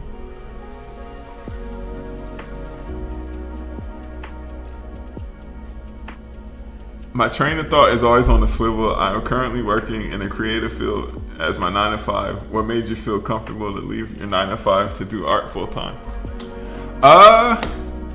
My technical 9 to 5 was grad school, and that ended. So once that ended, and it was COVID and everything was shut down, it was like a natural. It was kind of a natural. Like, so I was posting on Instagram and stuff while I was in grad school and kind of built up an audience. And the whole time people were kind of asking for commissions and stuff. And I always would say no because I was like focusing on grad school. And then when I graduated, I lost my income of the graduate stipend that you get paid when you're a grad student. So I just started taking commissions and stuff. And it was enough to kind of basically be the same amount I was getting in grad school, which isn't a lot, but enough to survive on. So I just been kind of doing that since, and I don't have a lot of expenses, so I'm just chilling basically. Not really just chilling out. I'm kind of oversimplifying it, but yeah, by not having like a job where a bunch of, basically by going straight from grad school to doing this, like I didn't have like a high cost of living, or I need to afford a bunch of stuff. Basically as long as I have enough to pay my bills, then I'm cool. So yeah, it wasn't a big shift going from grad school to art, and I haven't tried to get a chemistry job yet. And yeah, so I guess that answers that question. Urban sketching is something I want to do more of. I love the quick ink and wash stuff. Yeah, that is the. It's really fun. I do plein air painting and stuff. It's definitely, I'm glad I got into it because it's just something to get me out of the house, out of the studio. It helps me to be more social because people always kind of come up and start talking to you. So that's kind of helped me be able to do these lives because I'm definitely not the most social person. That's another benefit, and just being outside and enjoying the weather. It's really fun, so I'll definitely recommend it. Definitely recommend it. You have a PhD, so you're intelligent. PhD just means you're able to learn a lot about a very obscure topic that at best maybe 20 people in the world care about. Not at best, but that's a little fast.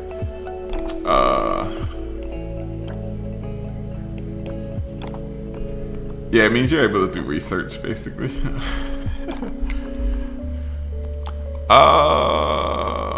But it definitely doesn't mean you have common sense or anything.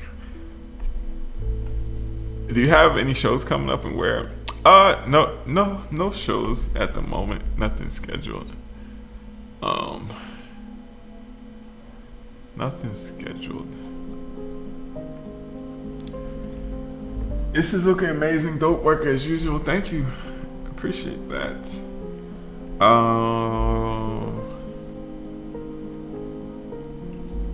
I gotta start working on actual large pieces instead of just sketchbook stuff, and then I can have something for a show.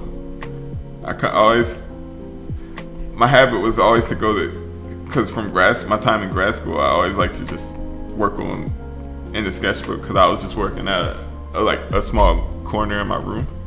But now that I actually have a studio, I have enough space to work larger. So I should take advantage of that.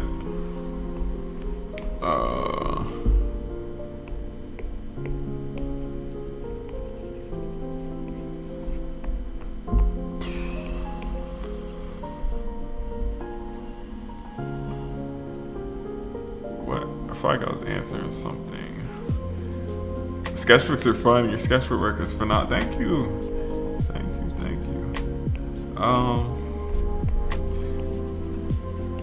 Yeah, always fun. I guess the last show, this place the place that I go to for figure drawing, they had like a little pop up.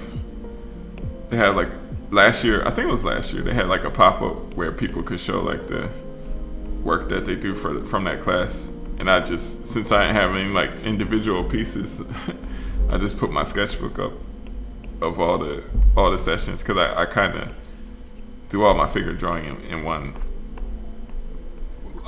sketchbook. So it was actually kind of cool to see the whole progression of improvement. At that time, I was on my second sketchbook, and now I'm on about to finish my fifth one. So if they do a pop up again, I guess I'll bring 5 sketchbooks of figure drawing. Okay, this is looking. Any advice on how to get started as a freelance artist? Oh man, I'm probably. I guess instead of advice, I can say what I did. But it's kind of, I think it's probably bad advice because I guess I was lucky enough to have a Instagram, an online presence where people kind of reached out to me. So basically all the kind of opportunities that I got were people and companies and stuff kind of reaching out to me. I guess that's not really helpful. Practical advice though is when you're getting started, if you're planning on taking commissions, I would say make some kind of commission agreement, some kind of a contract or something where you clearly have all your terms and stuff stated up front, so that the people that are commissioning you can basically you don't want to have any surprises on either end, so you want to make it so the client knows what to expect.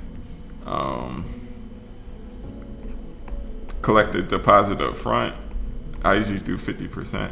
You definitely want to collect the deposit up front so that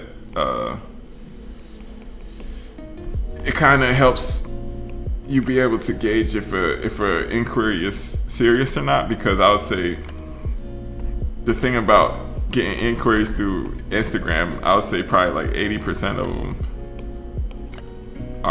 aren't like serious enough to actually want to. 80% of them probably aren't serious. Like a lot of people ask, and then I have a separate website where it's like an inquiry form. So if somebody takes the time to leave Instagram, go to your website and fill out an inquiry form, that lets you know that they're actually pretty serious about wanting a commission from you. And then from there, you can kind of start. Basically, you want to kind of save your time as much as possible. Be able to definitely collect the deposit up front. In terms of getting companies and stuff, having a social media presence, some way they can find you definitely helps. So I guess I kind of got lucky in the sense of having like an account where people can find me.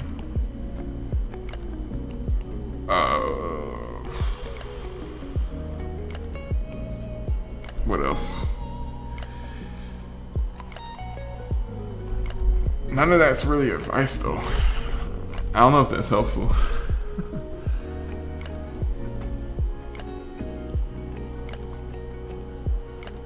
I don't know if that's helpful. I always struggle to give advice, cause I'm always worried about just throwing out blanket statements that probably only apply to my specific situation. Like, cause I didn't really plan to. Honestly, I didn't know what I was gonna do once I graduated. Cause towards the end of grad school, I was kind of lost. Like I didn't really. I just knew that I was kind of tired of working in the chemistry lab, and I just happened to have something that I could switch to. But I mean, even now, I still, to be honest, feel kind of lost.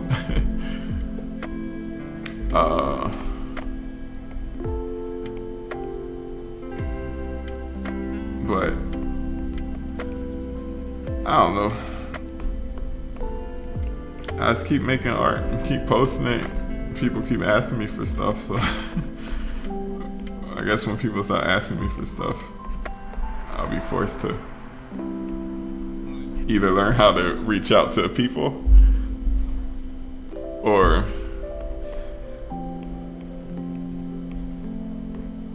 I don't know.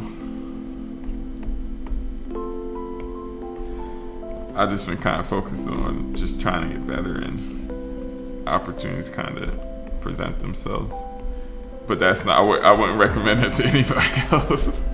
Definitely not. Especially if you're like need a solid plan and need to be. I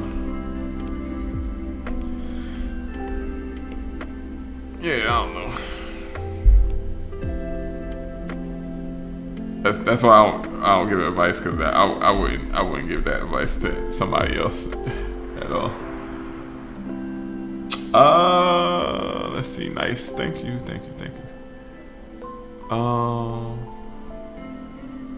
But I would say the more you put yourself out there, the more of a chance you have of people being able to find you and connect with your stuff. So if I were to give any advice, it would be to not be afraid to just put yourself out there in whatever capacity that is. So if that's going to in-person shows or local markets or social media or whatever, whatever capacity you're comfortable with putting yourself out there, focus on that, because without it, people don't know you exist. So the only way to get opportunities, if you're not the one to create them yourself and reach out, is to be able to be found.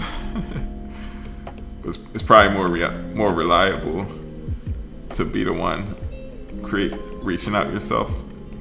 But the flip coin of that is when people reach out to you, you not you have the leverage, but it's like, you know, they're interested versus cold calling. So like if people reach out to you, then the interest, like they have the interest, that means they want something from you, and it's more likely to happen versus you just randomly reaching out to somebody that probably most likely doesn't like they might happen to have a need that you can fulfill at that exact moment. But if you're able to be found, then somebody that's looking for something specific comes across you, then they can, I don't know. This is why I don't give advice. I hope that makes sense.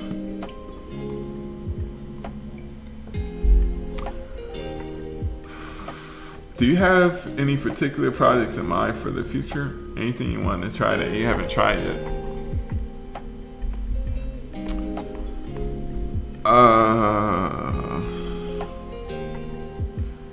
Projects for the future.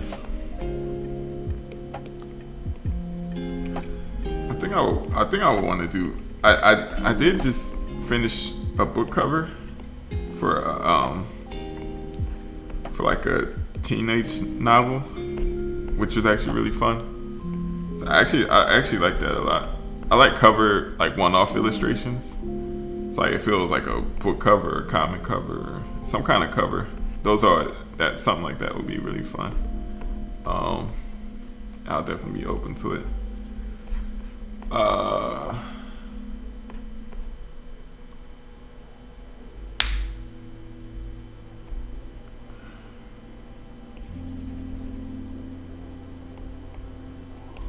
Yeah, I would. I like to do kind of, I like doing one-off illustrations.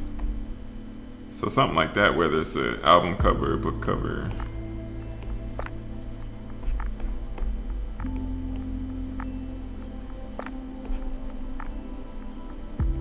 Promotional art, anything like that.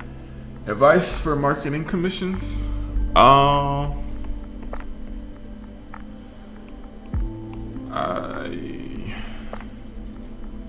I kind of have. I mean,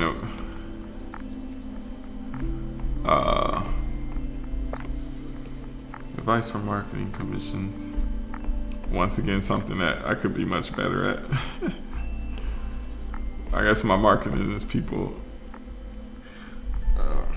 kind of reach out to me. I hate giving that. So what have I seen people doing? So what I've seen other people doing marketing commissions was they'll have like a little commission, like a commission card that has like all your prices and stuff. And I did that as well. But I just, instead of having like a little card, I have a website that has all my commission info and all my prices and options available. And having a price up front, kind of, people are able to see it, look and see if it's in the budget without having to inquire.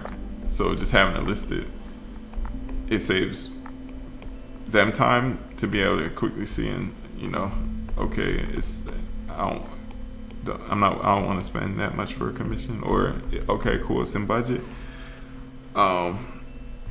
So having your prices, or having something where people can see the stuff that you kind of have, what you're willing to offer, having that in an easy to find place. So I have a link to my commission info in my Instagram bio and stuff like that. people that are probably more successful have newsletters, which is something that I've been planning to get off the ground. Because newsletter, you don't have to rely on an algorithm to be able to reach the people that want to be reached by you. Have you ever done something floral, like a bouquet or anything? And I guess I can show you like what a commission page. Like, so my commission page is like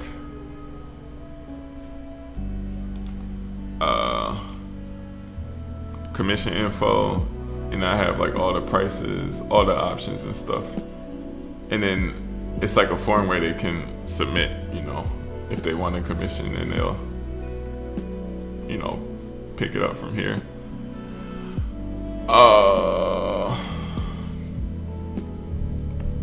Yeah, that's kind of, but marketing is not my strong suit. So I guess I just kind of been getting lucky. Love your videos. Thank you.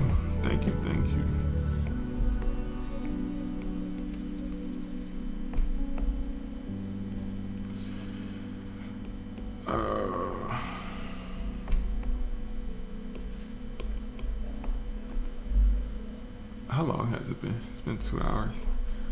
2 hours.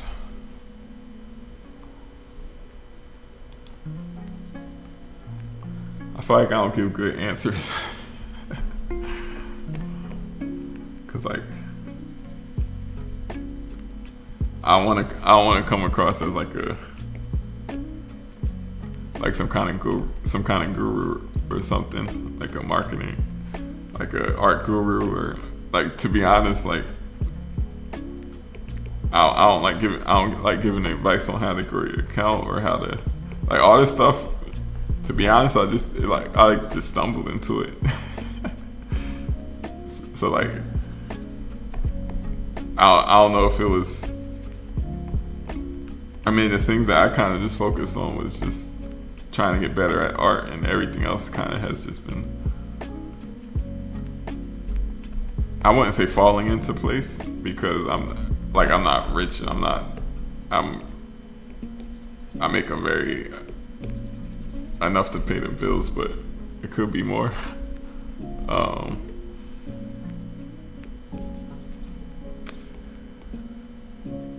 So yeah, I feel like I'm not expert enough to be giving people advice, but I'll just kind of say, when you're finished working on a piece, when do you feel it's finished? I feel it's finished when it feels like I'm just kind of when I'm like not really, when I feel like I'm not making too much of a difference anymore. That's when and it's when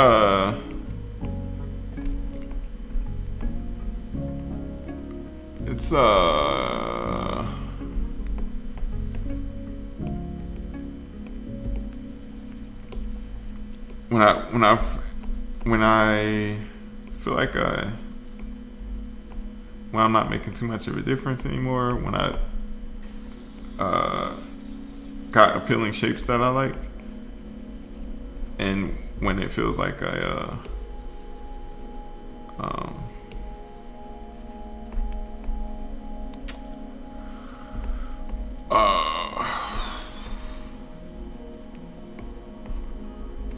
when it has some kind of form to it, when it looks convincing. Like, it doesn't have to look exactly like the reference, but when it looks like it can kind of stand on its own and you can kind of tell what it is, then I like to come back. And I like to look at my art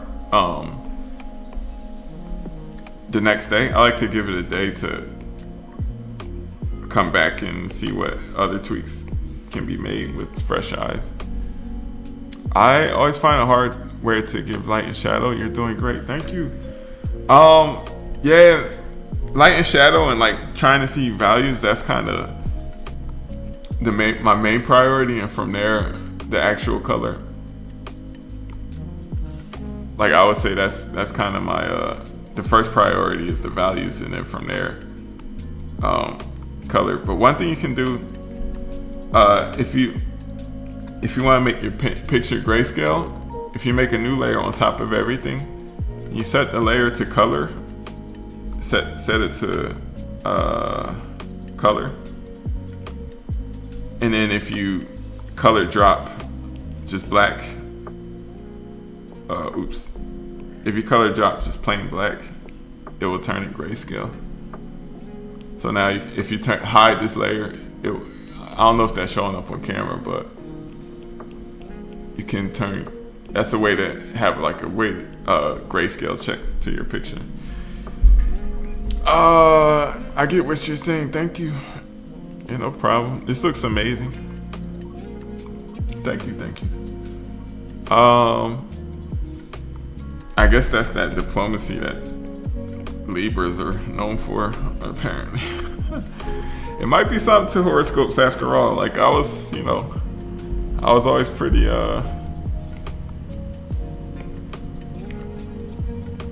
maybe not skeptical. I guess I never bothered to actually read them because to me it always felt like superstition, but it could be something to it, Can you use on Eva's Paint? Maybe. I've never used Eva's Paint. I haven't tried Eva's Paint.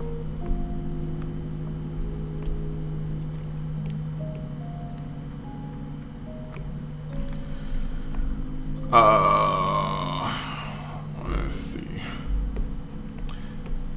It's like, it's not. What else can I do?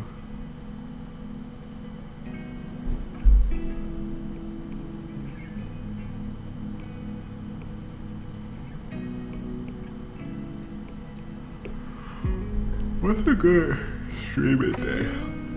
Lately, so far, the last couple of weeks I've been streaming Monday, Wednesday, Friday.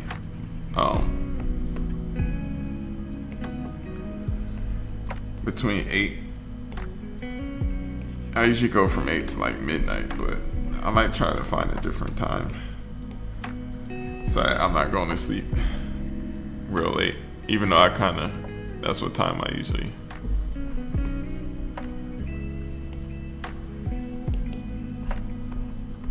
go to sleep naturally anyway.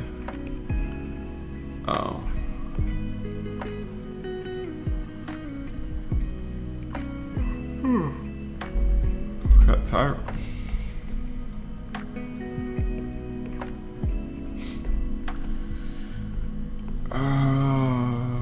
So one thing I haven't done yet was I haven't done this necklace yet. So for the necklace, I would make a new layer so that I don't have to keep repainting over it. Love from India. Thank you, Telugu. That's pretty cool. Is it morning there in India? Or it's really early morning? Because you're ahead of us in time.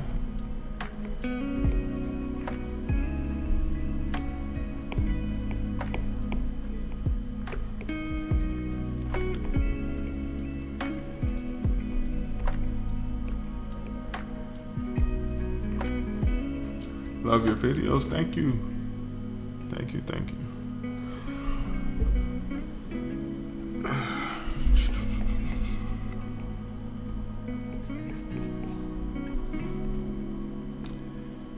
It's a language in one of the states in India. Nice.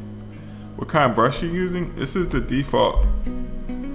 Procreate default flat brush that I modified so that it doesn't rotate and that it looks like a square. But it's basically the default flat brush.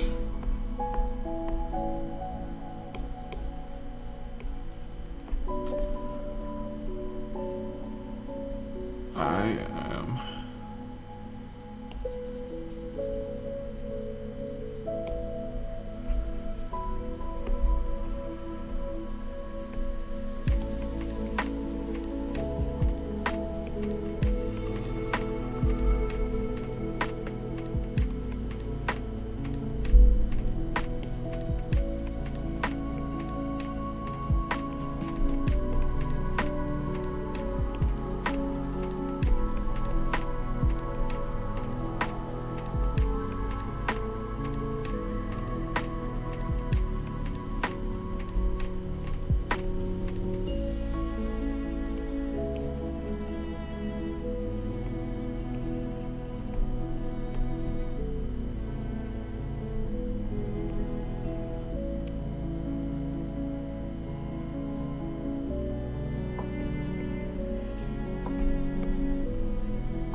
Yeah, but yeah, at this point, I'm just kind of trying to make the shapes look as appealing as possible. I'm gonna erase some of these sketch lines because a lot of them are interfering with some of them. I don't want some of them. So I can erase.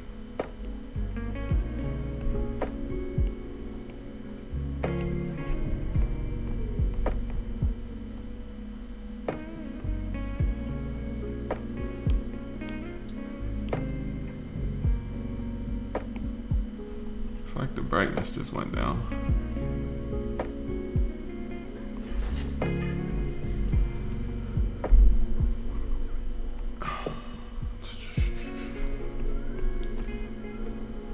So what kind of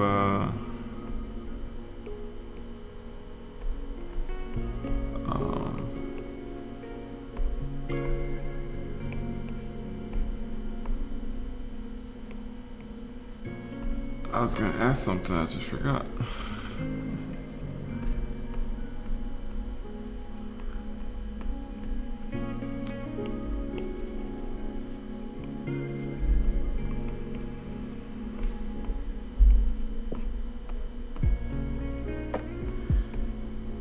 And yeah, in the like the shadows, I'm trying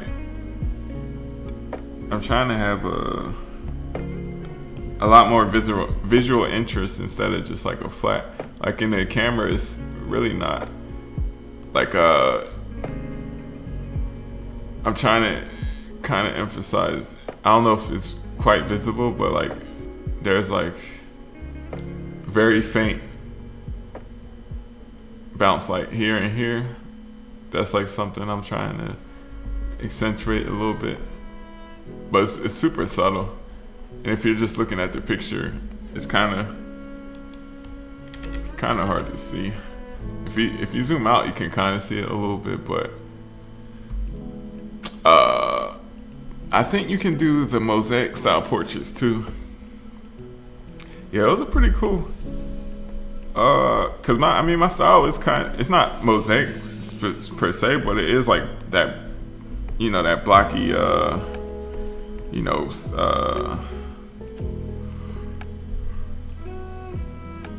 like an assembly of a bunch of different colors that when you step back, it looks like something. So that probably could lend itself to a mosaic type of work.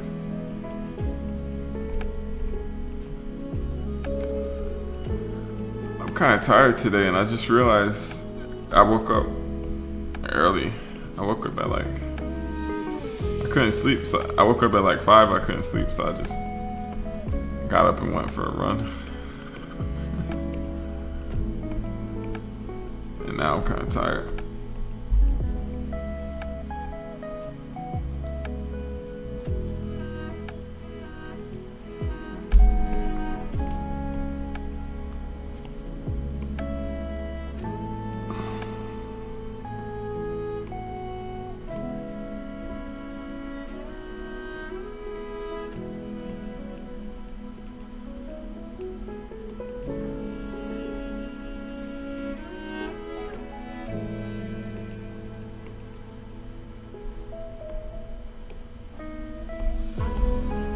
I want to get some blue. I'm just gonna glaze some blue into this. See what that looks like. Actually looks. I like how that looks.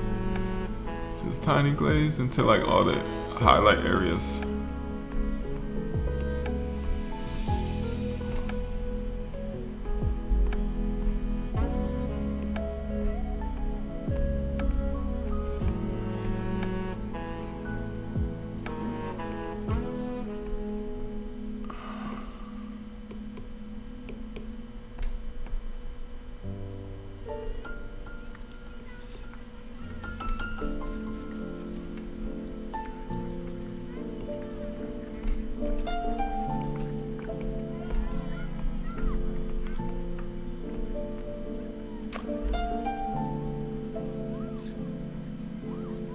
You're too young to keep losing your train of thought.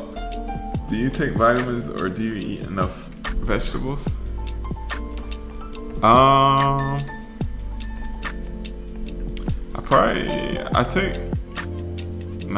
gotta take more vitamins.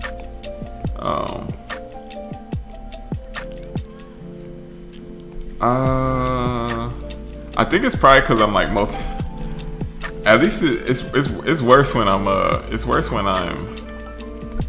streaming because it's a lot of multitasking.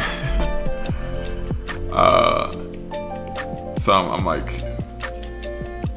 reading the YouTube chat, the Instagram chat, and and drawing at the same time. And drawing is a lot of background processes because I'm even though it looks like I'm in my head, I'm not explicitly asking, but I'm thinking every time I'm thinking in my head, but it's coming in the background. I'm okay, is this dark enough? Is that value okay? Should I should I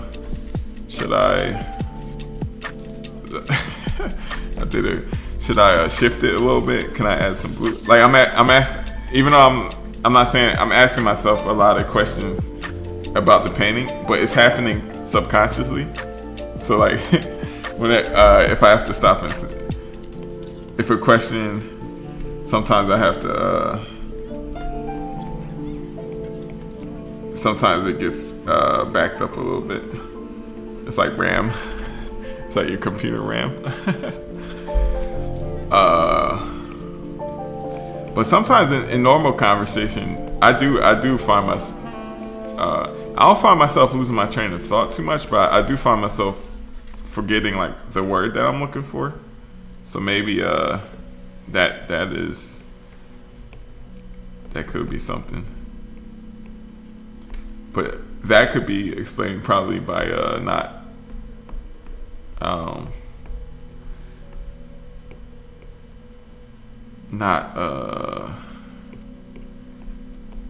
don't socialize that much. I mean lately I've been getting more by going to figure drawing classes, you know, talking there. But as an artist, you know, you're mostly just in your studio by yourself drawing, and like art's kind of like a solo activity, so it's not like a lot of practice talking.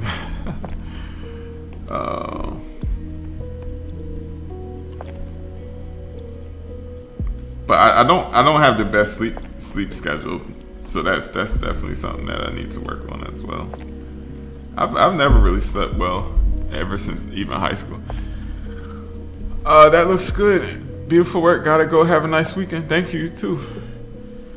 You too. Have a nice weekend. I hope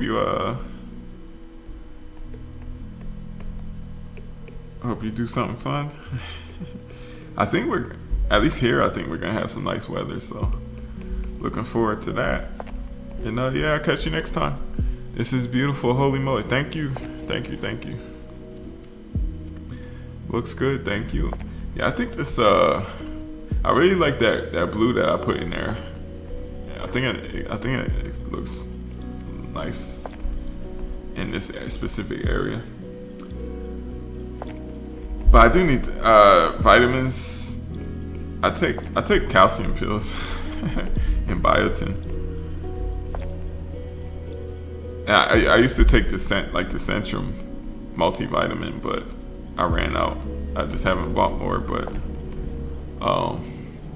this is the stage here where I'm finding like a bunch of different happy, I guess I don't want to say happy accidents, like color combinations that actually kind of look good, but that weren't planned. So I'm like picking them and like running with it.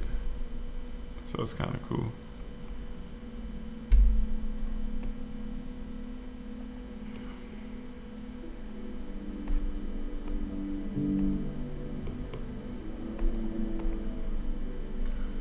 But it's starting to come together, I think.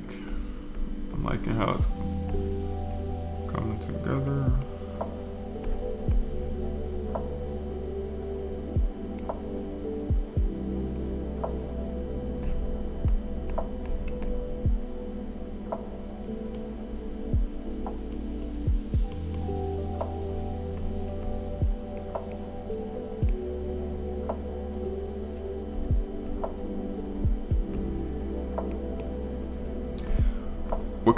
What kind of vitamins are good for would you recommend?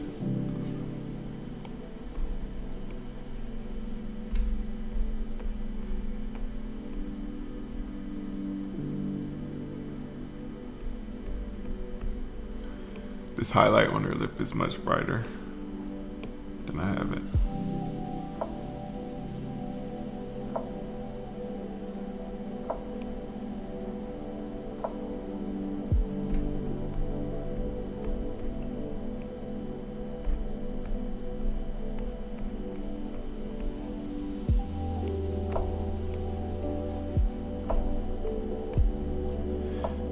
Magnesium helps so much with sleep.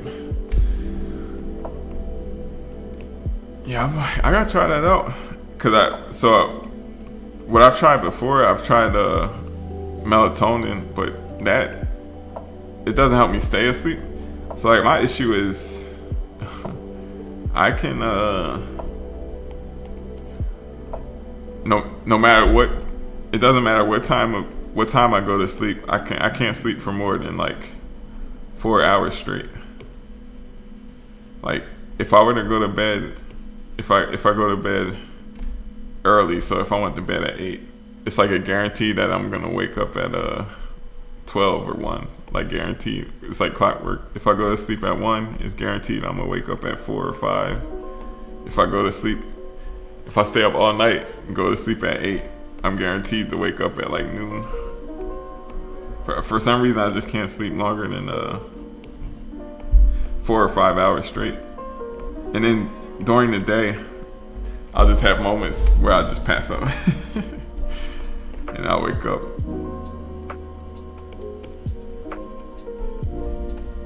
Centrum Adult.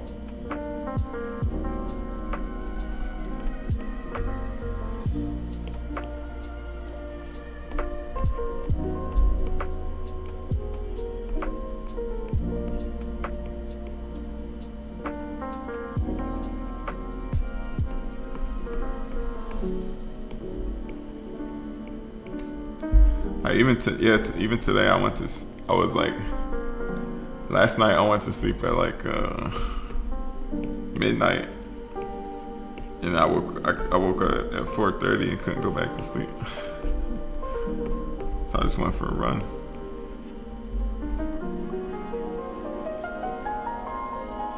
I'm gonna have to try. I'll have to test out magnesium, see if that helps.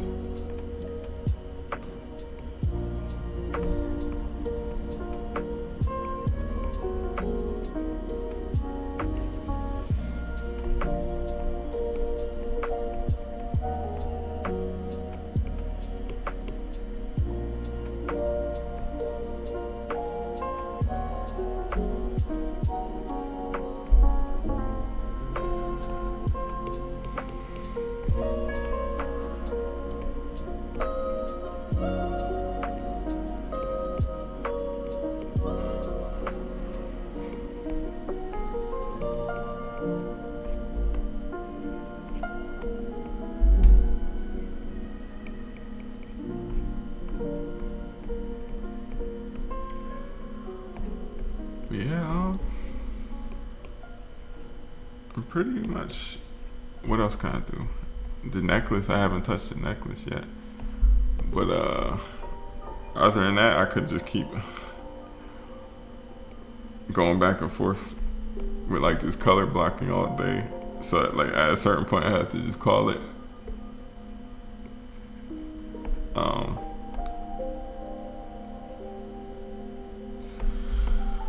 But yeah, I'm gonna quickly do the necklace and then probably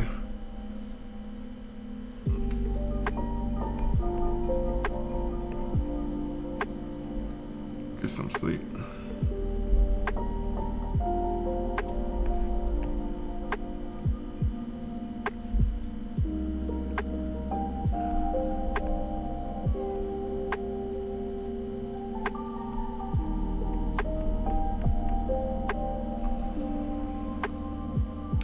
What's the most efficient way to do this?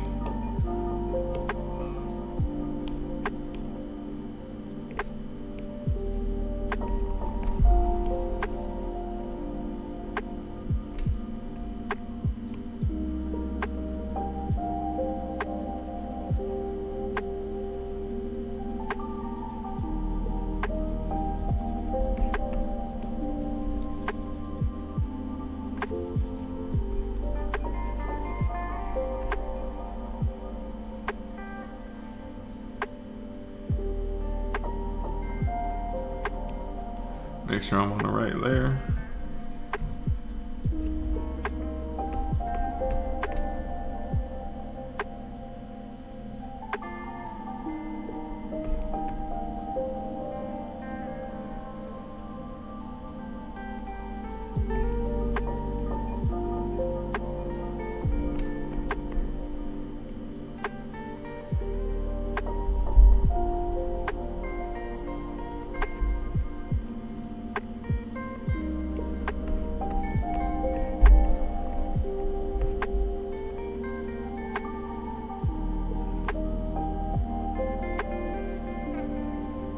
I'm not a medical professional, so I really don't want to offer too much advice, but I've read that B vitamins are great for memory support, though.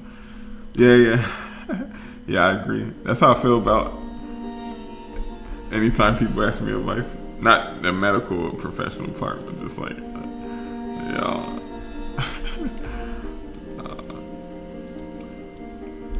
I guess some vitamin B.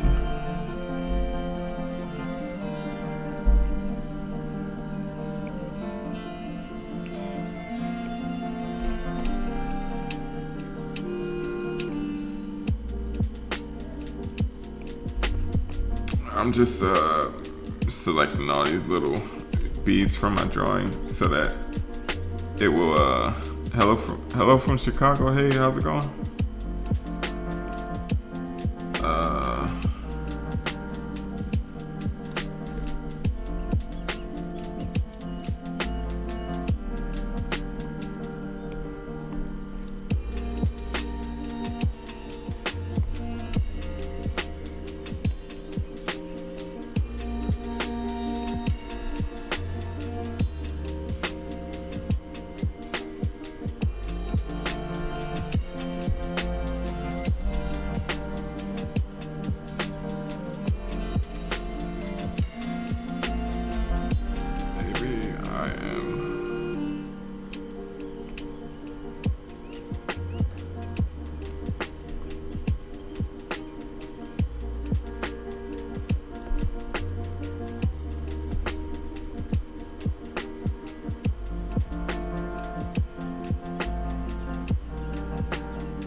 sure there's probably a faster way to do this.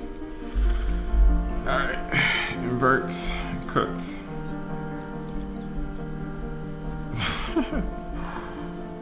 I guess that kind of works, I guess.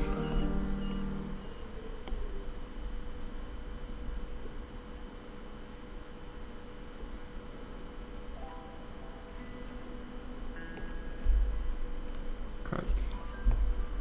And I could probably draw in some. Yeah, because my sketch I didn't explicitly draw all the beads. I just kind of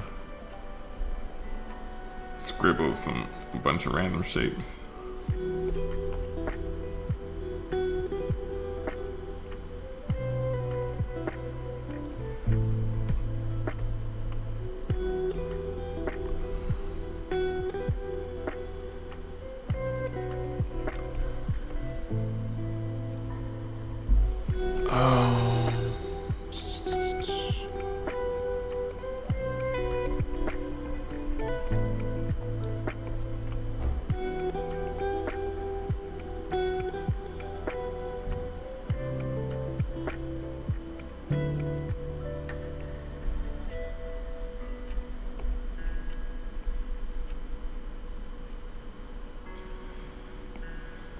Alright, now that all those beads are selected, it makes it easy to just stay within like the silhouette.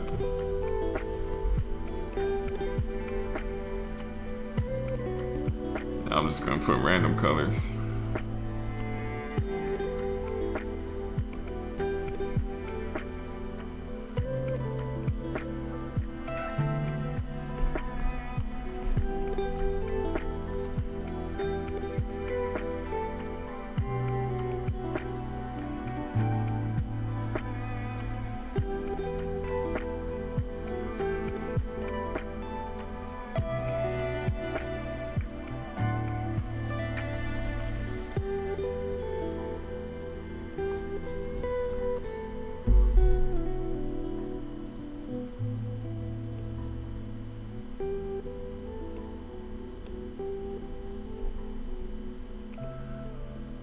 No particular. Just trying to get a general colors that I'm seeing in the necklace. It's a bunch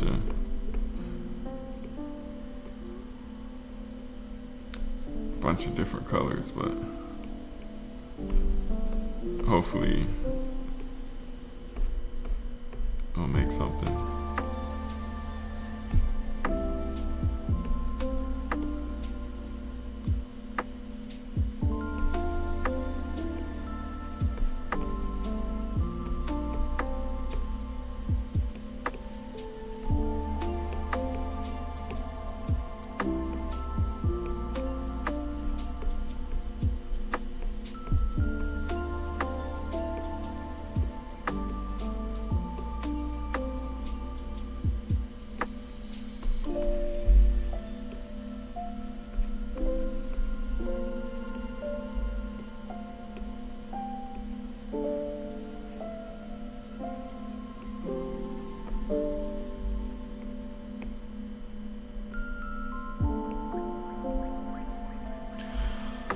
Have you ever used Ebis Paint?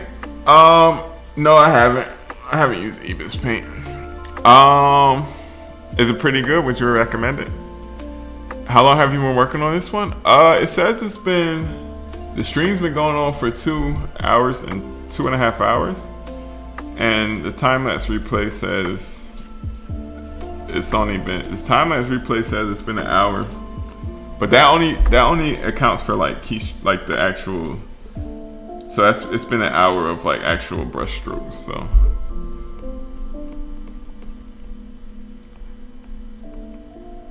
I guess I've been stopping and talking a lot. I don't know.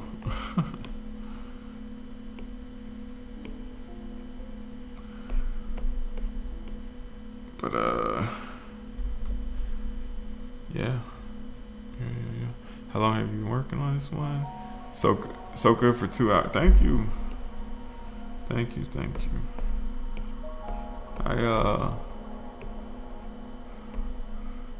The other thing, I mean, so that's without. I had the sketch done ahead of time because so that's just 2 hours of painting. Like I got the sketch from this drawing that I did traditionally. I took a picture and then converted the lines to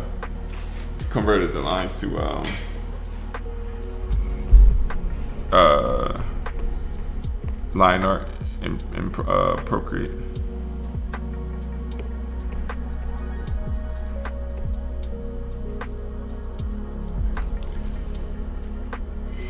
But thank you.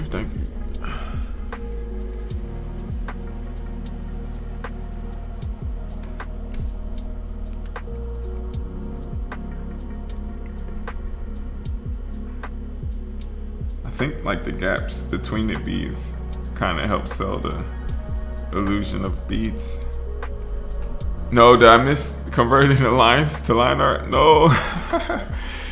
You missed the horrible reenactment of it. But so I actually here's the video that I learned how to do it from. So if you take a screenshot of this video, can you see that title or should I make it bigger? It's called this video here. Let's see, I'll make it bigger so you can see it.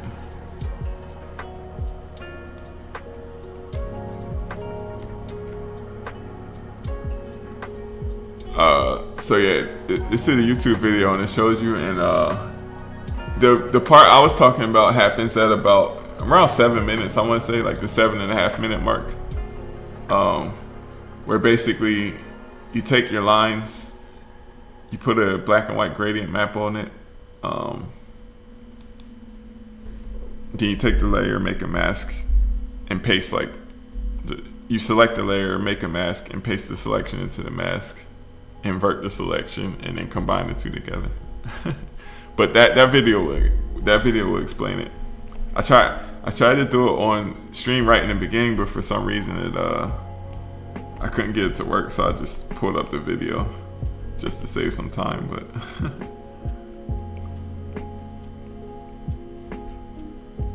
it usually works. I think I had something weird clicked or whatever, but.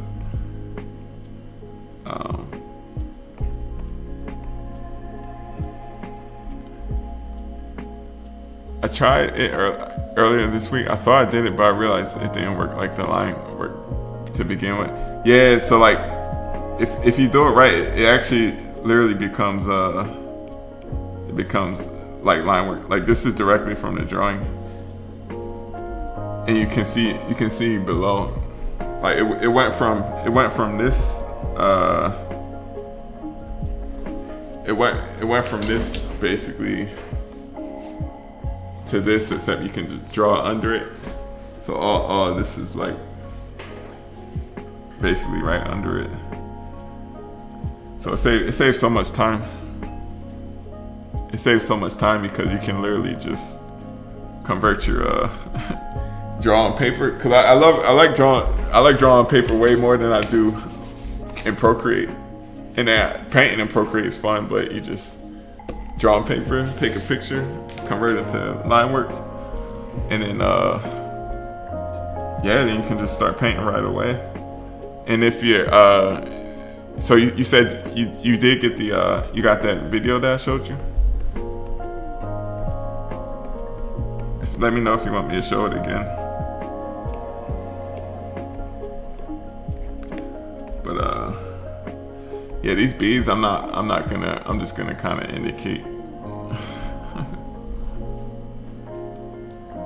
I'm not gonna do all those details. How did you get your watermark on the live?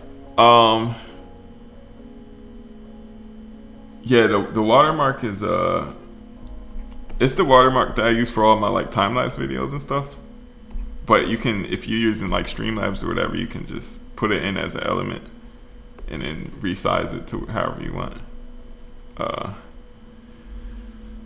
I got the vid, thanks. Honestly, our line work is similar, but I felt mine was too messy. Even if it's messy, as long as it's black and white, like once you put the gradient map on it, it will get rid of all the paper texture. so that once it gets rid of all the paper texture, you'll just have the line work, and then you can always just clean up the line work if you don't want to redraw it. Just clean it up with an eraser. That's what I usually do.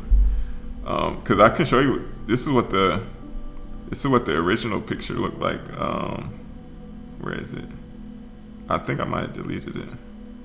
Was it this one? No. Is it here? No, I think I deleted it. But I can insert it. Yeah, I can just show you. Like the original picture was.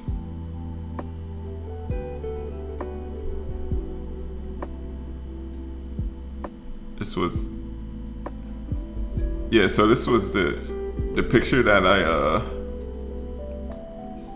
why is it looking like that?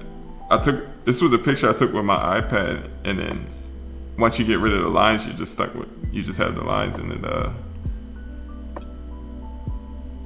But you see how it has like all this background texture and stuff? When you put the gradient map on, it gets rid of that and gives you just.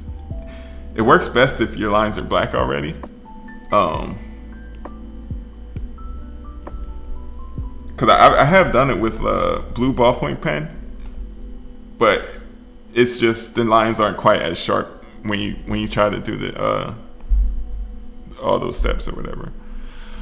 I had all black and white, but I couldn't get the white out smoothly. Yeah, that's when you put the gradient map in, just a straight black and white gradient map, it will get rid of the it will give you just the white.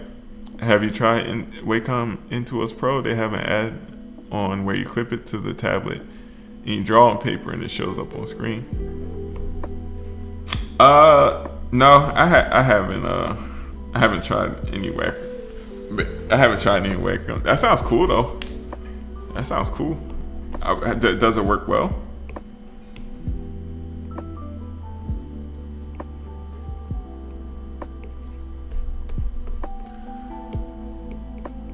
One thing I find with digital, when I try, it looks kind of dark. It looks really dark.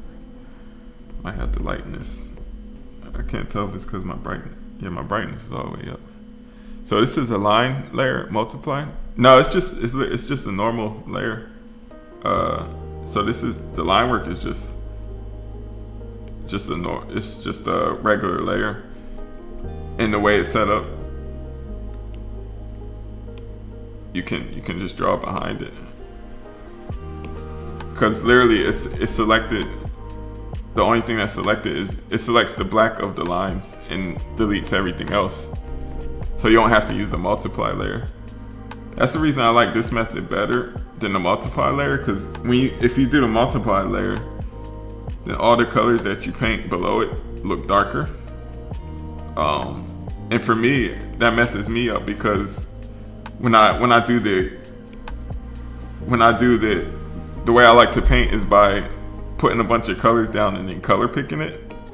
But if it's on multiply layer, when I pick the colors from below and go to paint, it makes the colors that I'm picking, they all become darker. So it's like hard to paint. Like it's hard to get the exact color selection down that I pick, if that makes sense.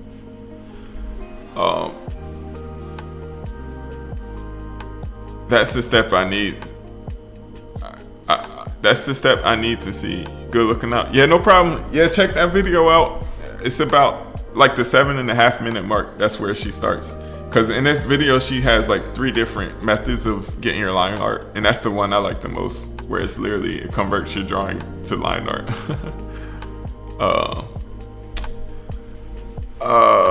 Wacom Getting Started Pro Paper Edition.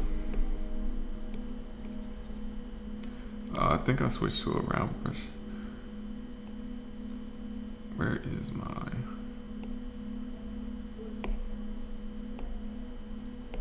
square brush? I like painting that way too. I'm the most inefficient worker because I trip over picking the wrong colors and wondering why it's different. Yeah, it's different. Definitely different because of the multiply layer. If you were to take the multiply layer off and see the color, you'll see that they slightly darken a little bit. So doing this helps you to not even have to think about using the multiply layer if you didn't want to. What was that I was doing? Oh yeah, I was working on a necklace. Yep, yeah, that's what I was doing too. I had to keep turning it on and off, and I was like, there's gotta be a faster way than this. And I looked it up and came across that YouTube video. Cause yeah, that's annoying.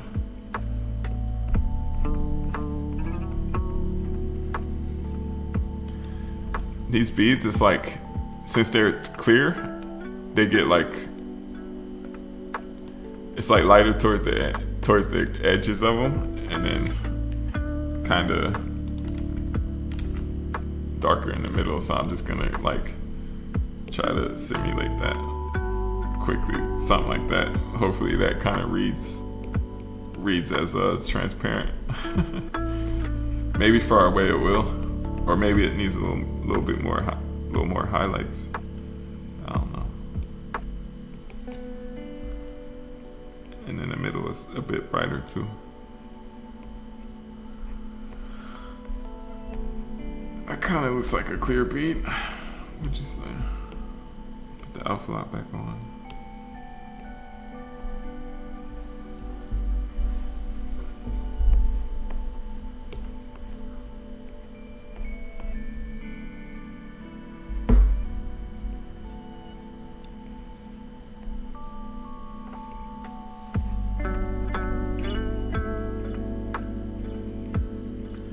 I haven't noticed. Do you like to leave your line work over the painting?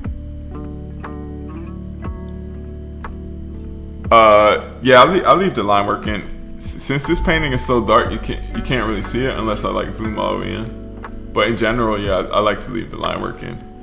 Sometimes I might erase it and like or recolor it. And yeah, it needs one straight line if they're hanging on one string. Yeah. Yeah, I just noticed that. I could just rotate it though. That might make it. Let's see what's the fastest way to do that.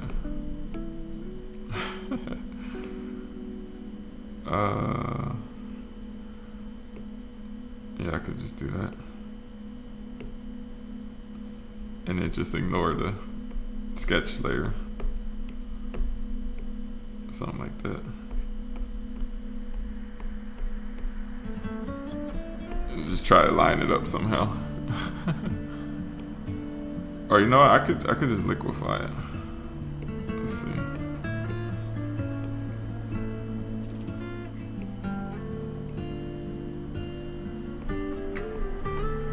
Something like that. I think it looks so. Thank you. Maybe they move a bit due to movement. Yeah. So if you can see in a reference, it's let me see. They are linked up in the middle, but it is kind of bending a little bit because the beads are kind of following like the form, like this. They're kind of curving around their neck. But like this is a good example. It's kind of the line is connecting. I think as long as the line connects through the center of the bead, it will kind of give that illusion of the string in the line. But it doesn't have to be necessarily exactly straight. But it should enter through like the center. Like that's kind of what I'm seeing. I don't know can you see those? Yeah, I'm really liking this draw feature on PureRef.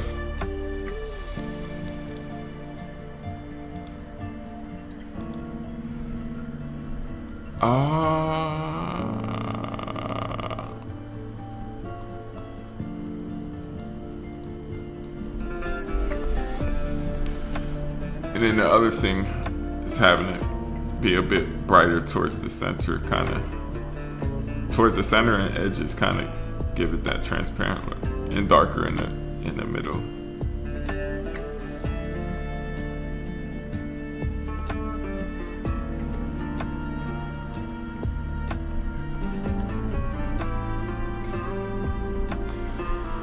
But I don't think I'm gonna do all those right now.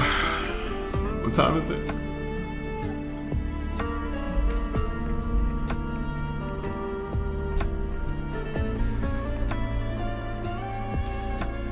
could. This won't take too long.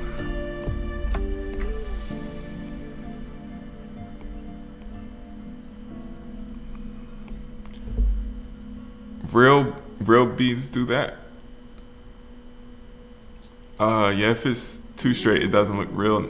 Yeah, I see it.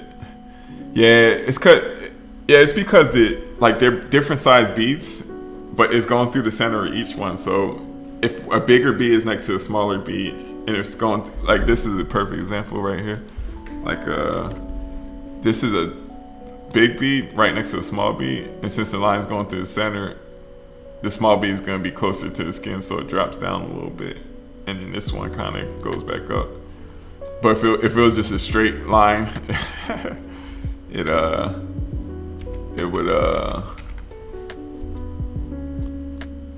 would kind of mess up the illusion a bit.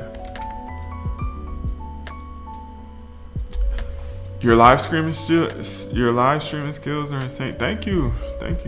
Yeah, I've been practicing, getting better at it.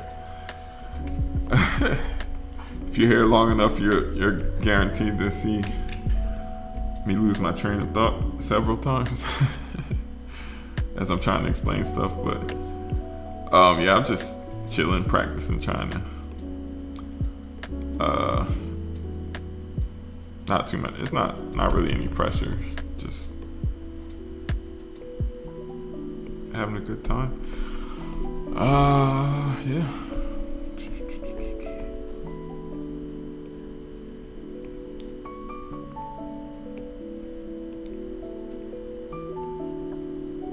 But thank you. Oh yeah, I want to make the background. I like the green of that background actually. And I'll turn this back on.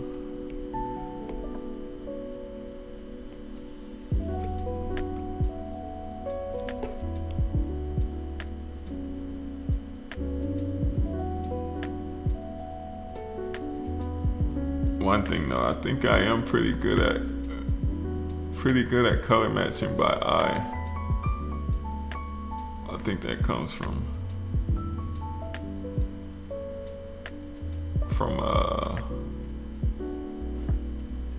painting traditionally.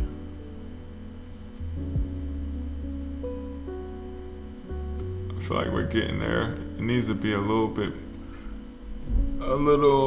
it a little brighter in the reference? I think it's a little bit lighter, maybe. Something like that. Maybe it's a little greener.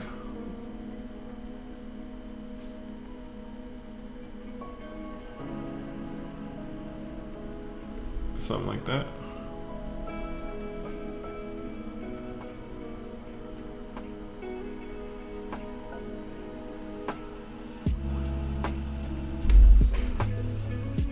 Yeah. Green actually makes the colors look way nicer.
Yeah, it's pretty good. Thanks. Yeah, let's see. It's kind of there. I have this paper texture on though, it's kind of throwing it off a little bit. Let's see if I take the paper texture off. Then it might make it look a little different. Maybe I could. It's a little darker, but the hue is kind of, it's close. Yeah, touch brighter, right? Maybe a tiny bit brighter.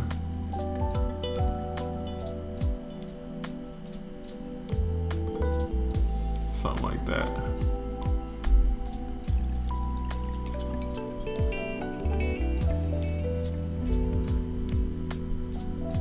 Yeah, it's pretty close though. I am pretty proud of my color matching skills.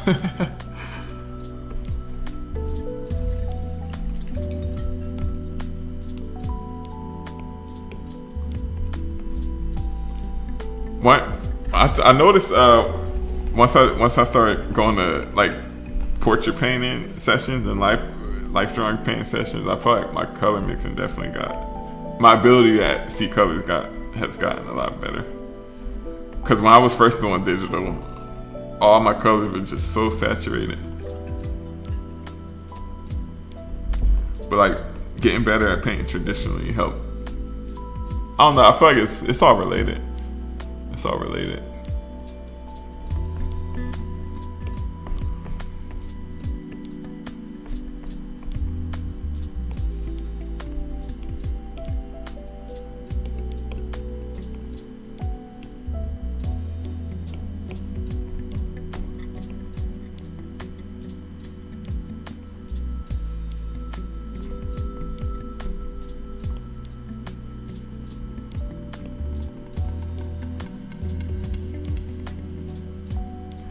These beads are actually really fun to paint. I thought I was gonna just like bail out on them, but they're actually kind of fun to paint.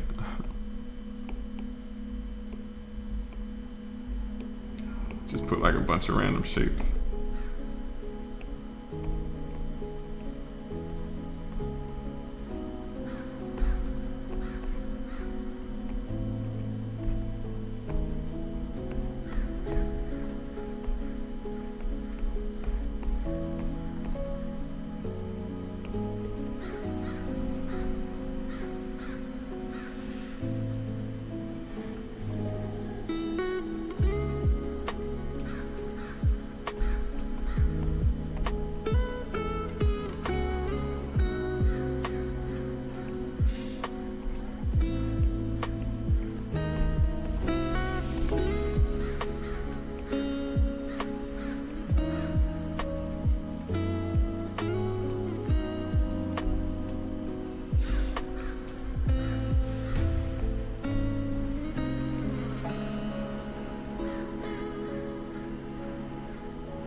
Feels like the beads will be the coolest part of this one. Real playful, illustrative to look at them. Now, thank you.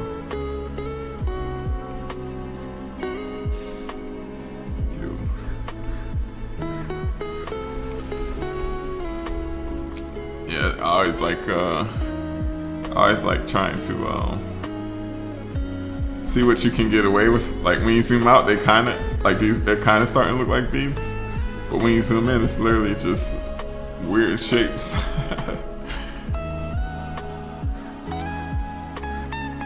You inspire me to try to step out of my comfort zone and get into portraits. It's very hard for me, but I'm gonna keep trying, and watching you is definitely helping.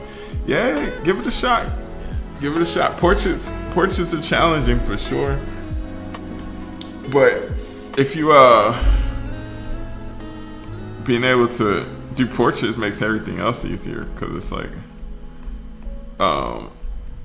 I guess my general thing instead of for me drawing anything in general, I'm just trying to break it down into basic shapes. So whether that's like I was drawing boots the other day, birds the other day, I kind of use the same thought process. It's just with portraits, since it's a little easier for me to have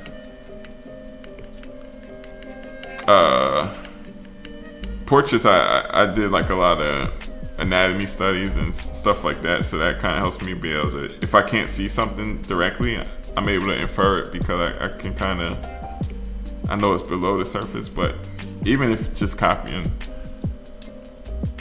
but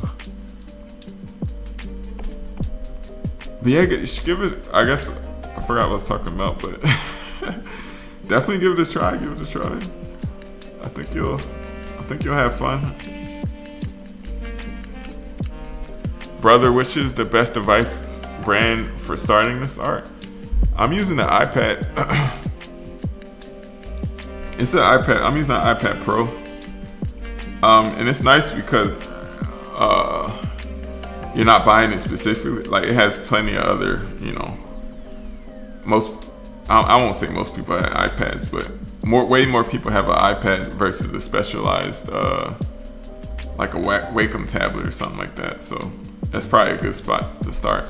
And Procreate's only $10, or it might be. I don't know how much it is now, but it's usually under it. Yeah, it's only $10 versus something like Photoshop, which will be like a monthly subscription. Even Clip Studio Paint has a monthly subscription now, or I think they were going to.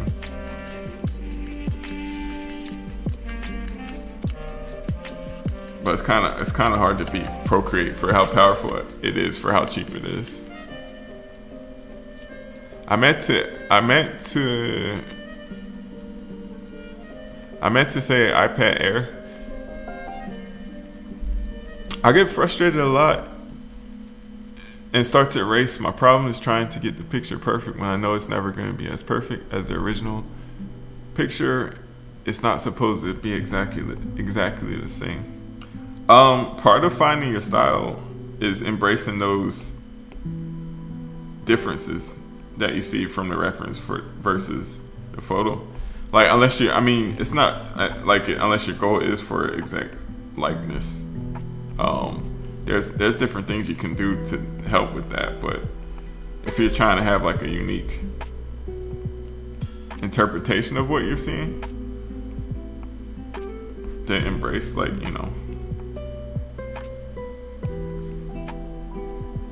embrace the things that you like about what you're doing, and then the things you don't like, and you can work to kind of get rid of them or change it to a way that you do like it. Like when I was early on, all my portraits had super thick, crazy thick eyebrows. So that was something that I didn't like about my earlier style. But the thing I did like about the earlier stuff I was doing was the angular shapes. So I kind of toned back the eyebrows a bit, but kept the angular shapes. So you can pick and choose the stuff you like,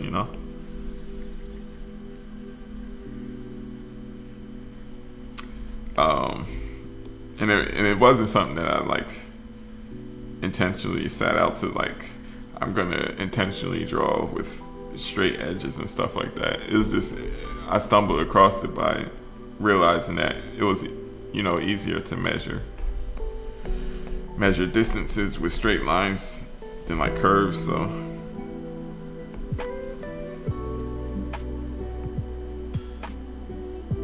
your voice sounds normal mostly. Sometimes it goes to the slow kind of lower mode. Not sure if it's your settings or mine.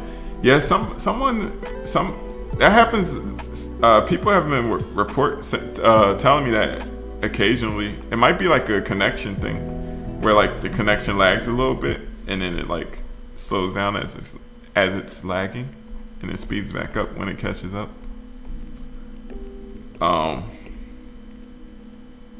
Cause sometimes people say that happens, but then when some person said somebody might say that's how they're hearing me, but then everybody else might say, not everybody else, but another person at the same time might say it sounds fine. Cause yeah, that I've been noticing that happen. It might be your settings because he's loud on my phone. Am I too loud? Is it too loud? I can turn the mic down a little bit if it's a little bit too loud, but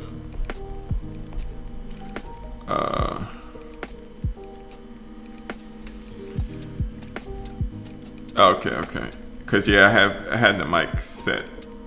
I had the mic a bit louder than usual because when I'm at my other desk painting like traditionally, the mic is further back. But when I'm at this desk painting on my iPad, the mic is closer. But I didn't adjust the volume settings, so yeah, if it's too loud or anything, feel free to let me know.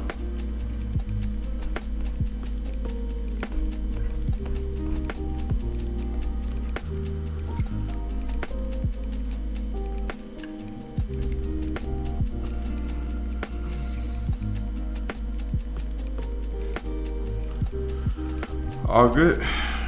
Thank you. Thanks for letting me know. So the last thing, I think, like all these bright highlights, that kind of helps to sell, like the illusion of these shiny crystal beads, I guess. So I guess I gotta kind of get some of them in there.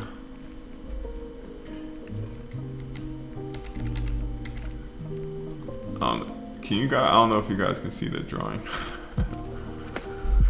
But and I didn't follow the shapes exactly, so I'm just trying to improvise.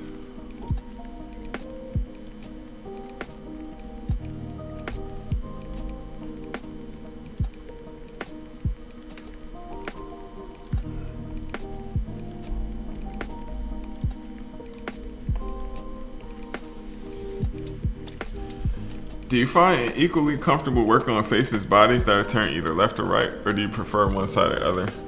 I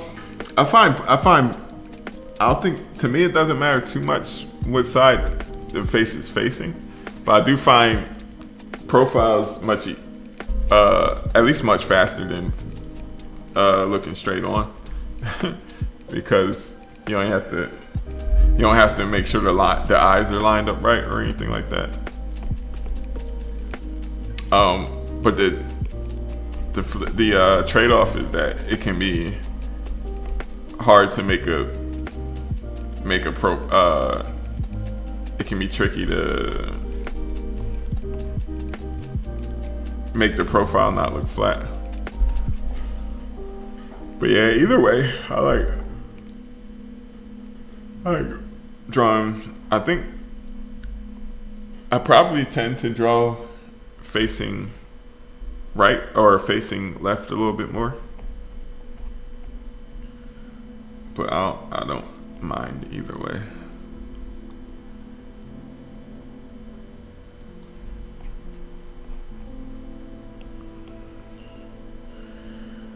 All right, how long am I spending on this necklace? I feel like I was on this longer than the portrait.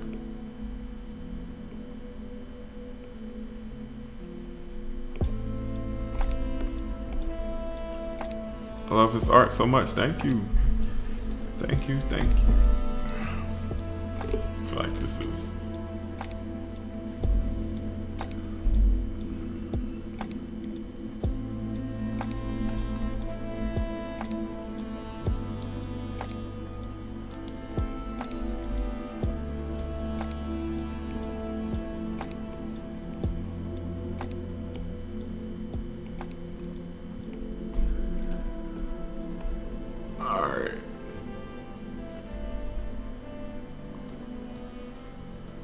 what can I do to speed these beads up? Hey, how's it going? Wow, this is so beautiful. I admire your art so much. Thank you. My head is pounding, so I'm gonna take it down tonight. But I love it, and I'll see you on the next live. I'm a fan. Thank you. Yeah, me too. I'm kind of tired actually. I've been up. I'm your big fan from India. Thank you. But have a good night. Yeah, and I'll catch you next time. I would have stopped if I didn't get obsessed with these beads. I'm about to.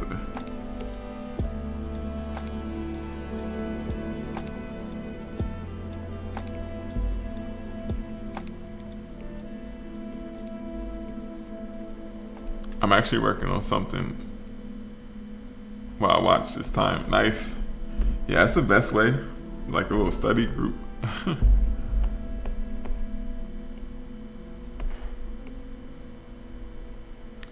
I really love your artworks. Thank you. And what time is it in India?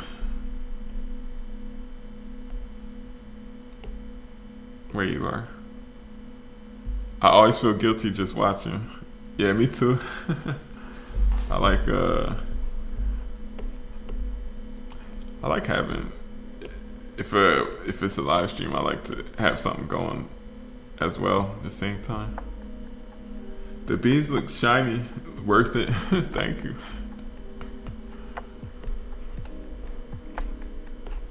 Yeah, it's starting to come together. I guess to get like the illusion of like the transparency.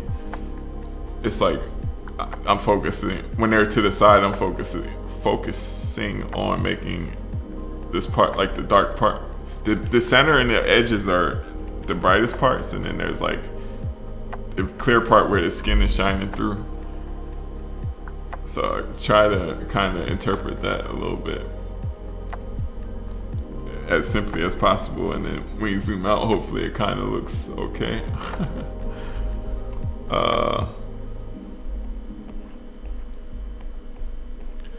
But in a lot of the cases, the shape isn't the same as the reference. That part when I was actually sketching this, I just went like real quick, just made some different shapes that kind of looked like they could fit, but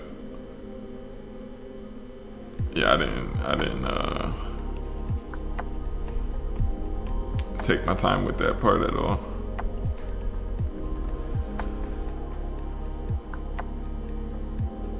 Could you rate my artworks on my profile, please, Prince Sarania? Yeah, if you, cause I'm not, I can't click your username.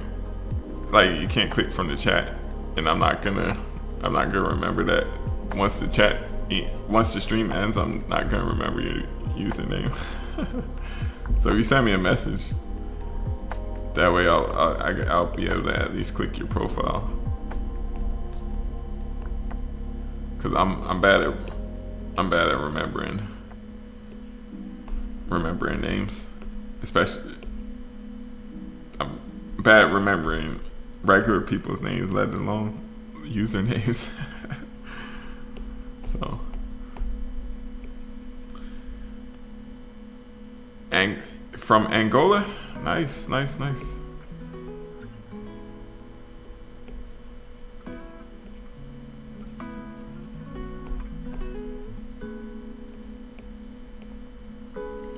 Yeah, I guess most people joining now are from the other side, where it's not midnight. That's interesting that you mentioned tiredness. Your process seems so focused. I have no idea you're able to create beautifully and answer at the same time. Thank you. Yeah, it's the more I do these streams, the better I'm getting at it. Hopefully the more I practice, the less I'll lose my train of thought. That would be nice.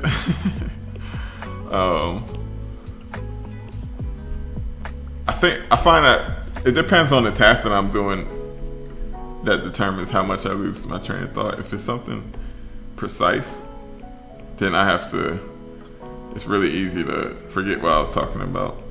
But if it's just like throwing in a bunch of colors or something that's not like precise, it's easier to kind of talk and do what I'm doing at the same time.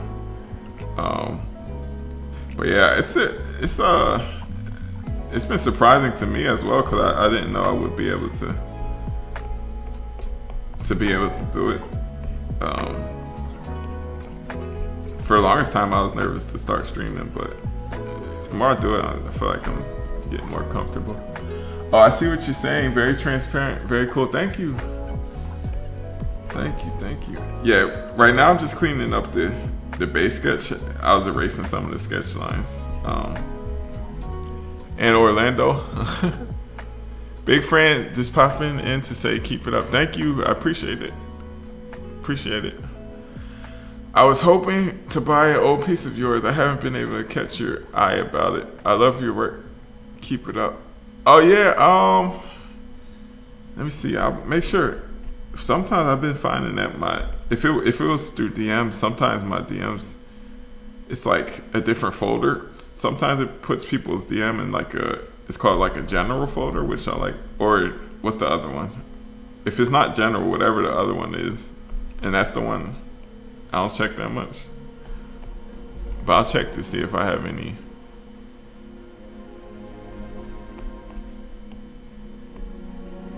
missing requests that I didn't see. But I appreciate it. Thank you.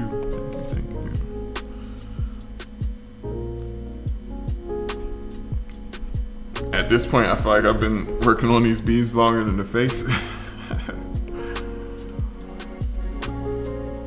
They're actually kind of addicting to work on though.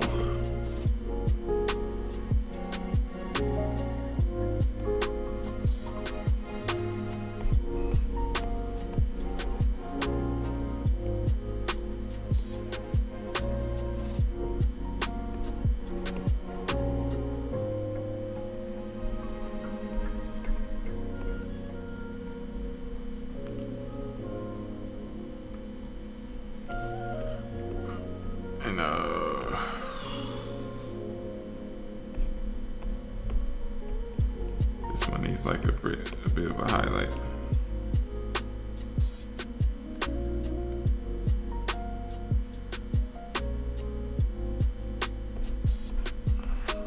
I never really drew this kind of material either before, so it's actually it's a nice to try to look and understand like what gives it like the shiny look. So it's good. It's a good like material study, and be able to kind of take it and apply it to something else. If I were to draw something transparent, I'll be able to go in my memory and remember this time where I painted these beads, and if it's like a transparent round object, try to apply it. So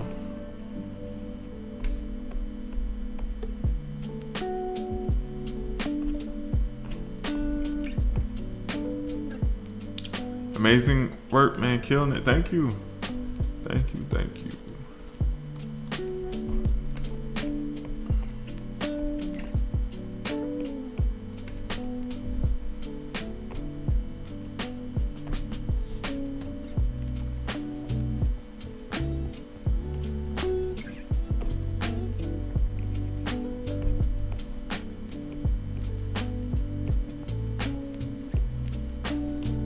On the wrong layer.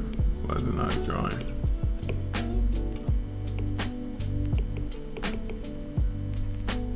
What happened?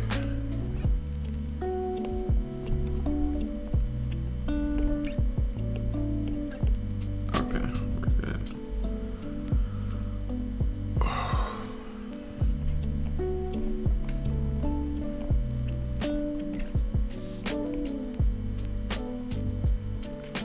Who knew drawing transparent beads could be so fun?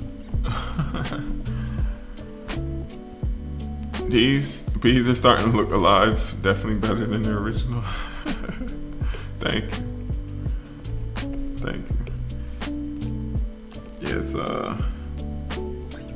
all these different colors and stuff.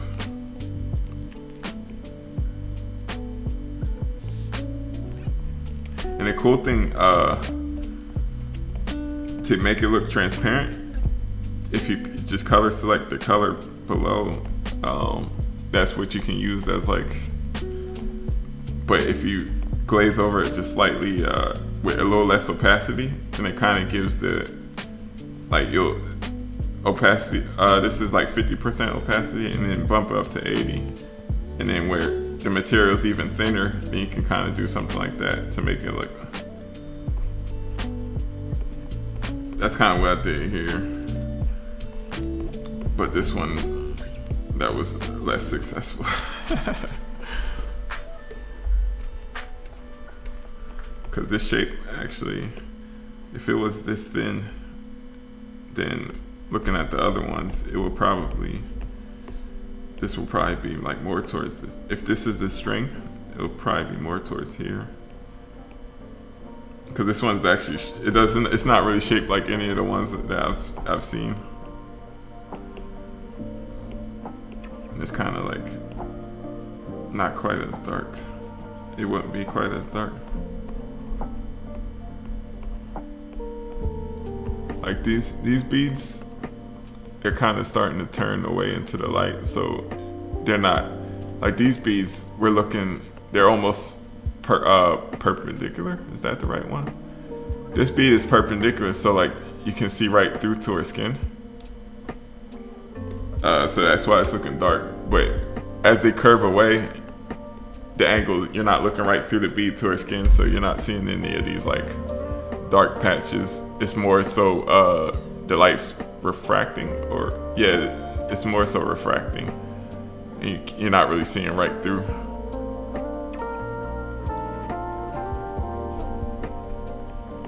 So yeah, this bead wouldn't make sense to be that dark. That's kind of what I mean by with these studies. It's kind of like, even though you're not, you're kind of trying to think about what you're seeing, and by doing like that analysis, you'll be able to kind of apply it to something different. So if you have a similar, yeah, exactly, they're becoming more black when they're turned away. Yep, exactly. So that when you're working on something else, and if it has a similar material, you won't need a direct reference. Or even this one, like this bead here doesn't look like the bead that I drew that's in the reference. But you can make it look like it's in a similar position by trying to observe how the lighting's behaving.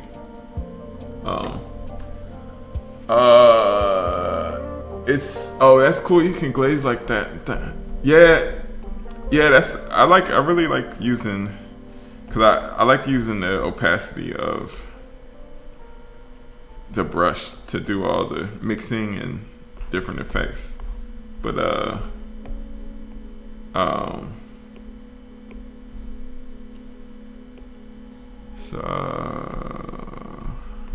use the opacity to mix. This one needs a little bit of light.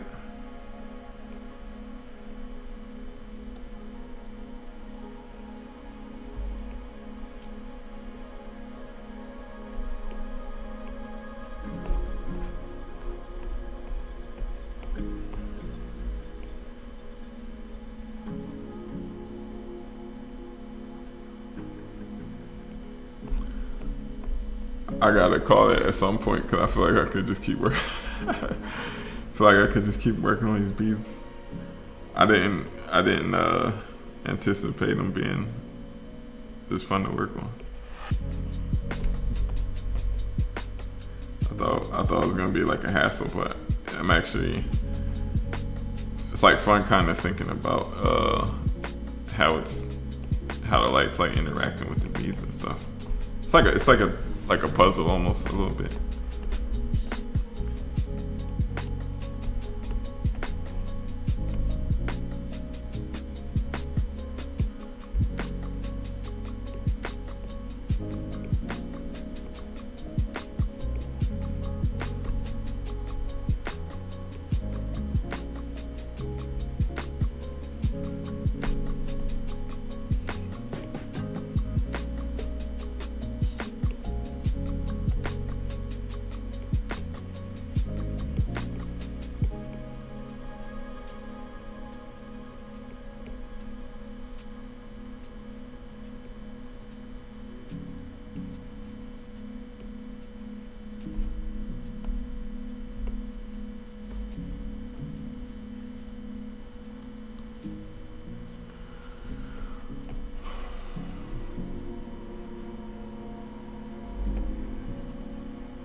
It's only when you kind of zoom out that they start to look look like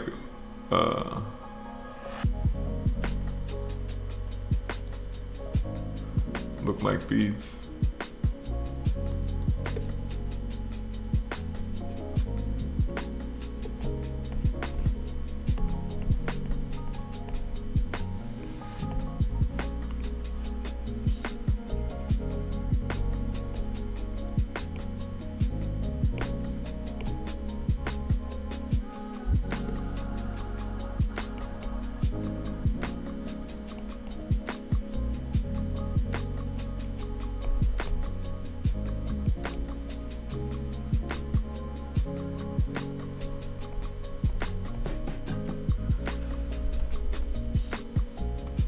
How often do you reflect on how good it feels not to have to wake up to a 9 to 5? Yeah, it's cool. Yeah, I don't know. I guess the closest thing to 9 to 5 was like having classes and stuff. Like even grad school, it wasn't like strict having to be there exactly at a specific time. You just had to make sure you get your work done. But so I guess so far I haven't had to. But I don't miss having to be there to class like the exact time. But I would say insurance is nice though. So I feel like it's trade-offs for everything.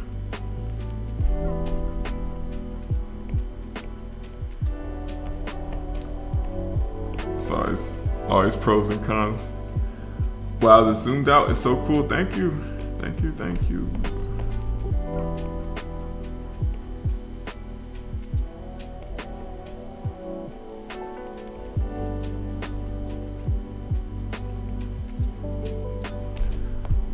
But yeah, pretty much now responsible for my own schedule.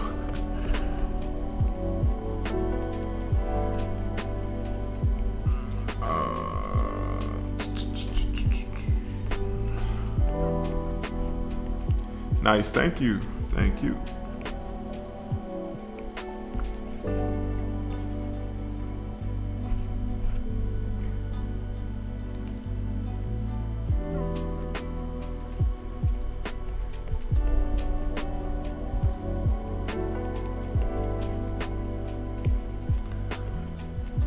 And then these beads,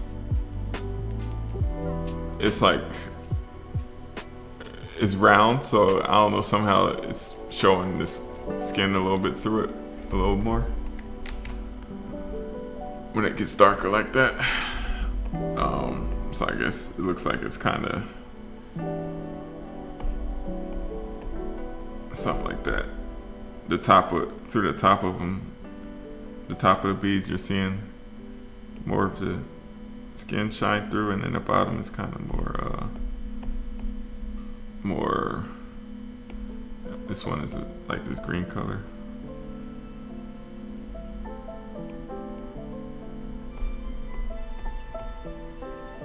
Similar to a raindrop on a window. Yeah, exactly.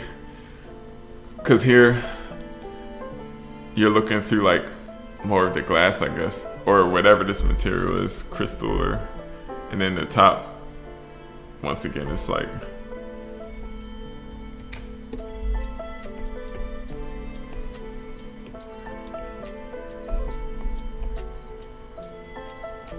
I should draw a rain. I've never actually drawn a raindrop before. That might actually be a good study for stuff like this.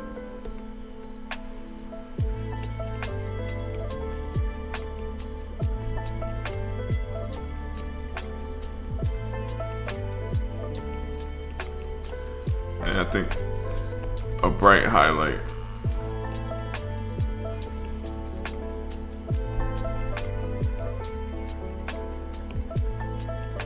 And then get slider towards the bottom a little bit.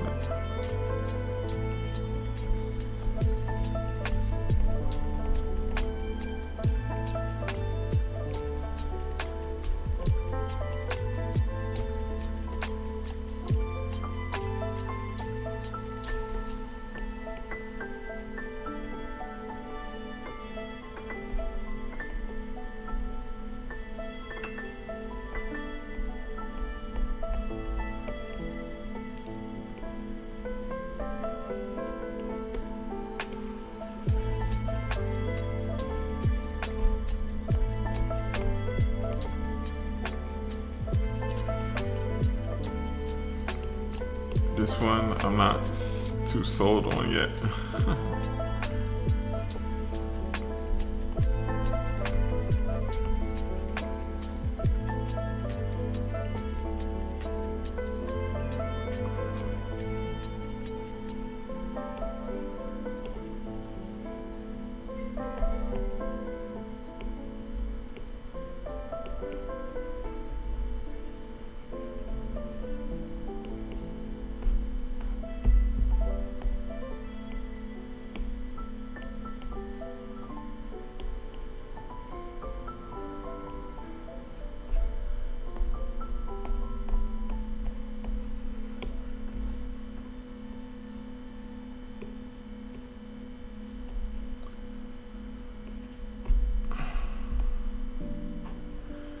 Yeah, I'm glad I didn't just skimp on the beads.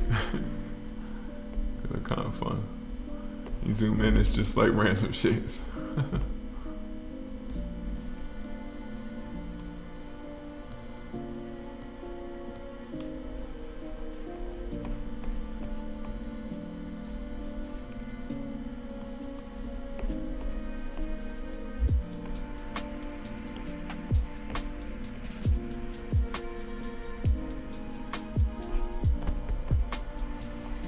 Cool, thank you.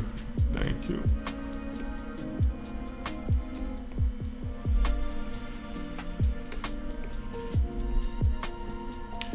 Or like a grape with lights diffuse slightly inside. Yeah, subsurface scattering and all that kind of stuff. Yeah, grapes will look, grapes will be a fun painting. Your work is solid, thank you. Thank you, thank you. Like all those old master painters that did like the studies, like the still lifes of food, like all the elaborate food plates and stuff. I can see why they did this, because it's so many different textures and stuff. Been watching you for a good 2 years. I appreciate that. Thank you, thank you.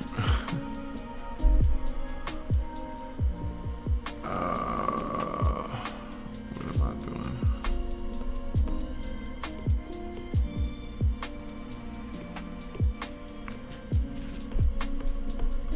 It's interesting because it's like, it's different than the colors I would typically reach for when I'm like painting a portrait. I think that's probably why I'm actually liking drawing these transparent beads before drawing these transparent beads.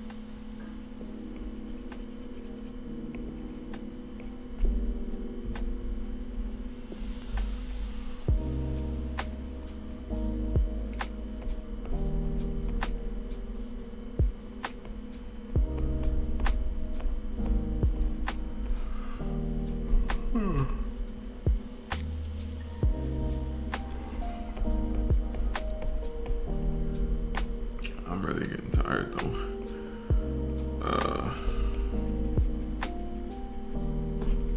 Almost there, almost there.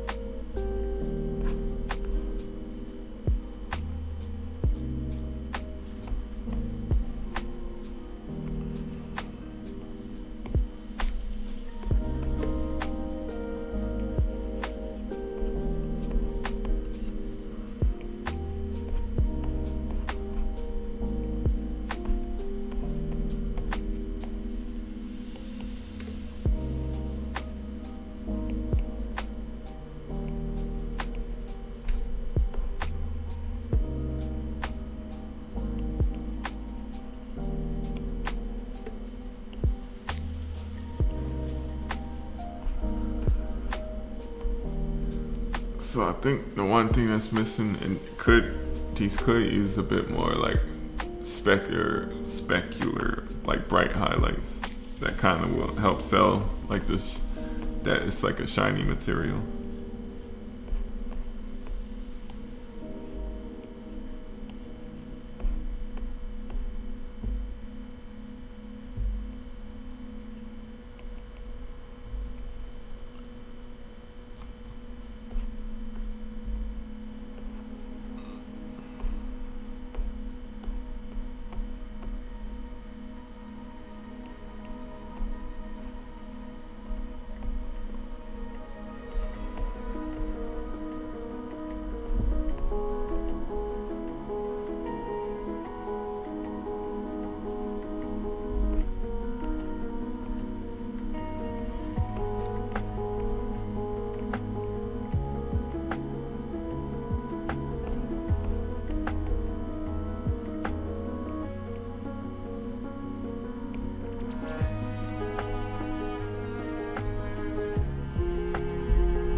think that's good enough.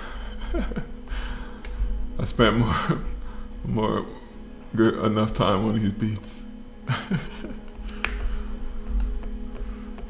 I see every time I say that, I see something, but I have to just force myself to. That's it. No more beats. I'm done with these beats after this.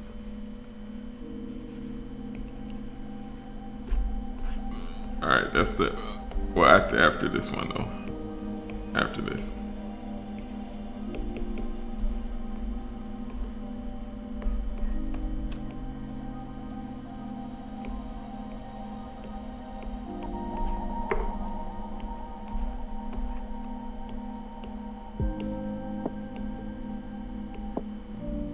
Hey, how's it going? How's it going?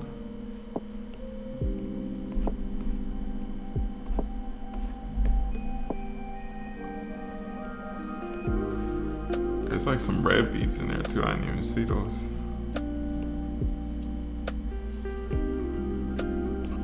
Those spots of red. Just for some color variation.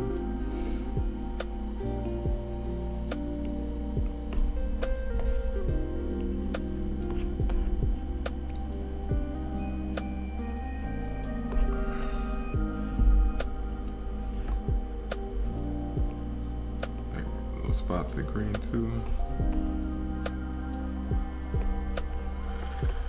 Alright, now I'm done. Nope, I'm not touching the bees anymore. That's it. Oh.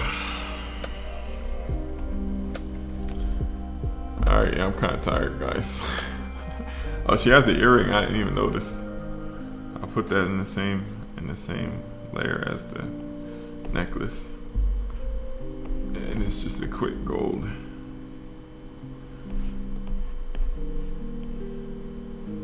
Quick earring. A little bit of red. Make it a little brighter.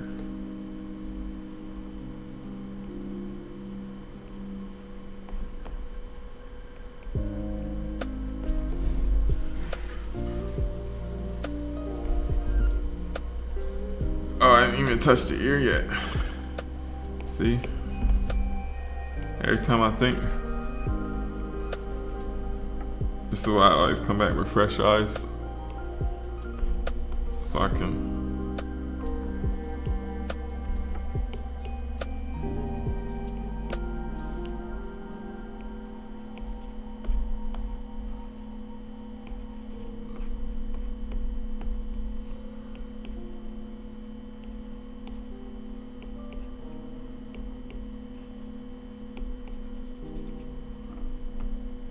What else?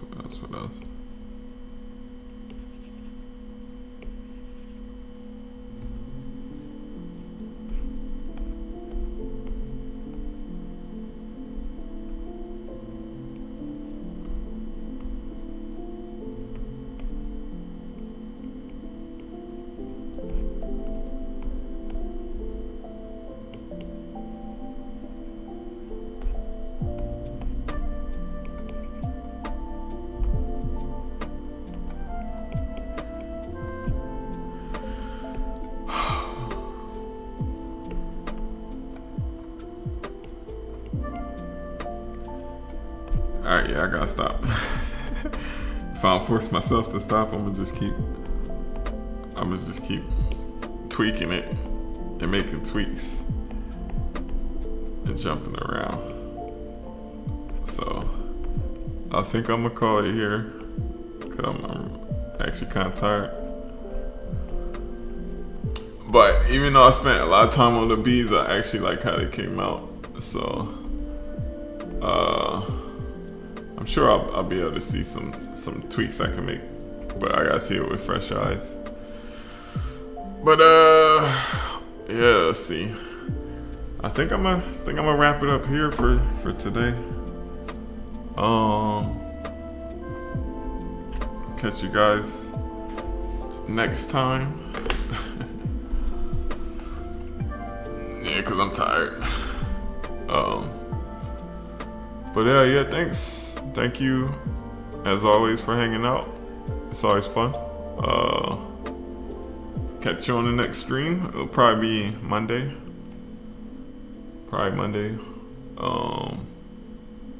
But yeah, have a good weekend. Thanks for hanging out. Have a good weekend, and I'll see you next time.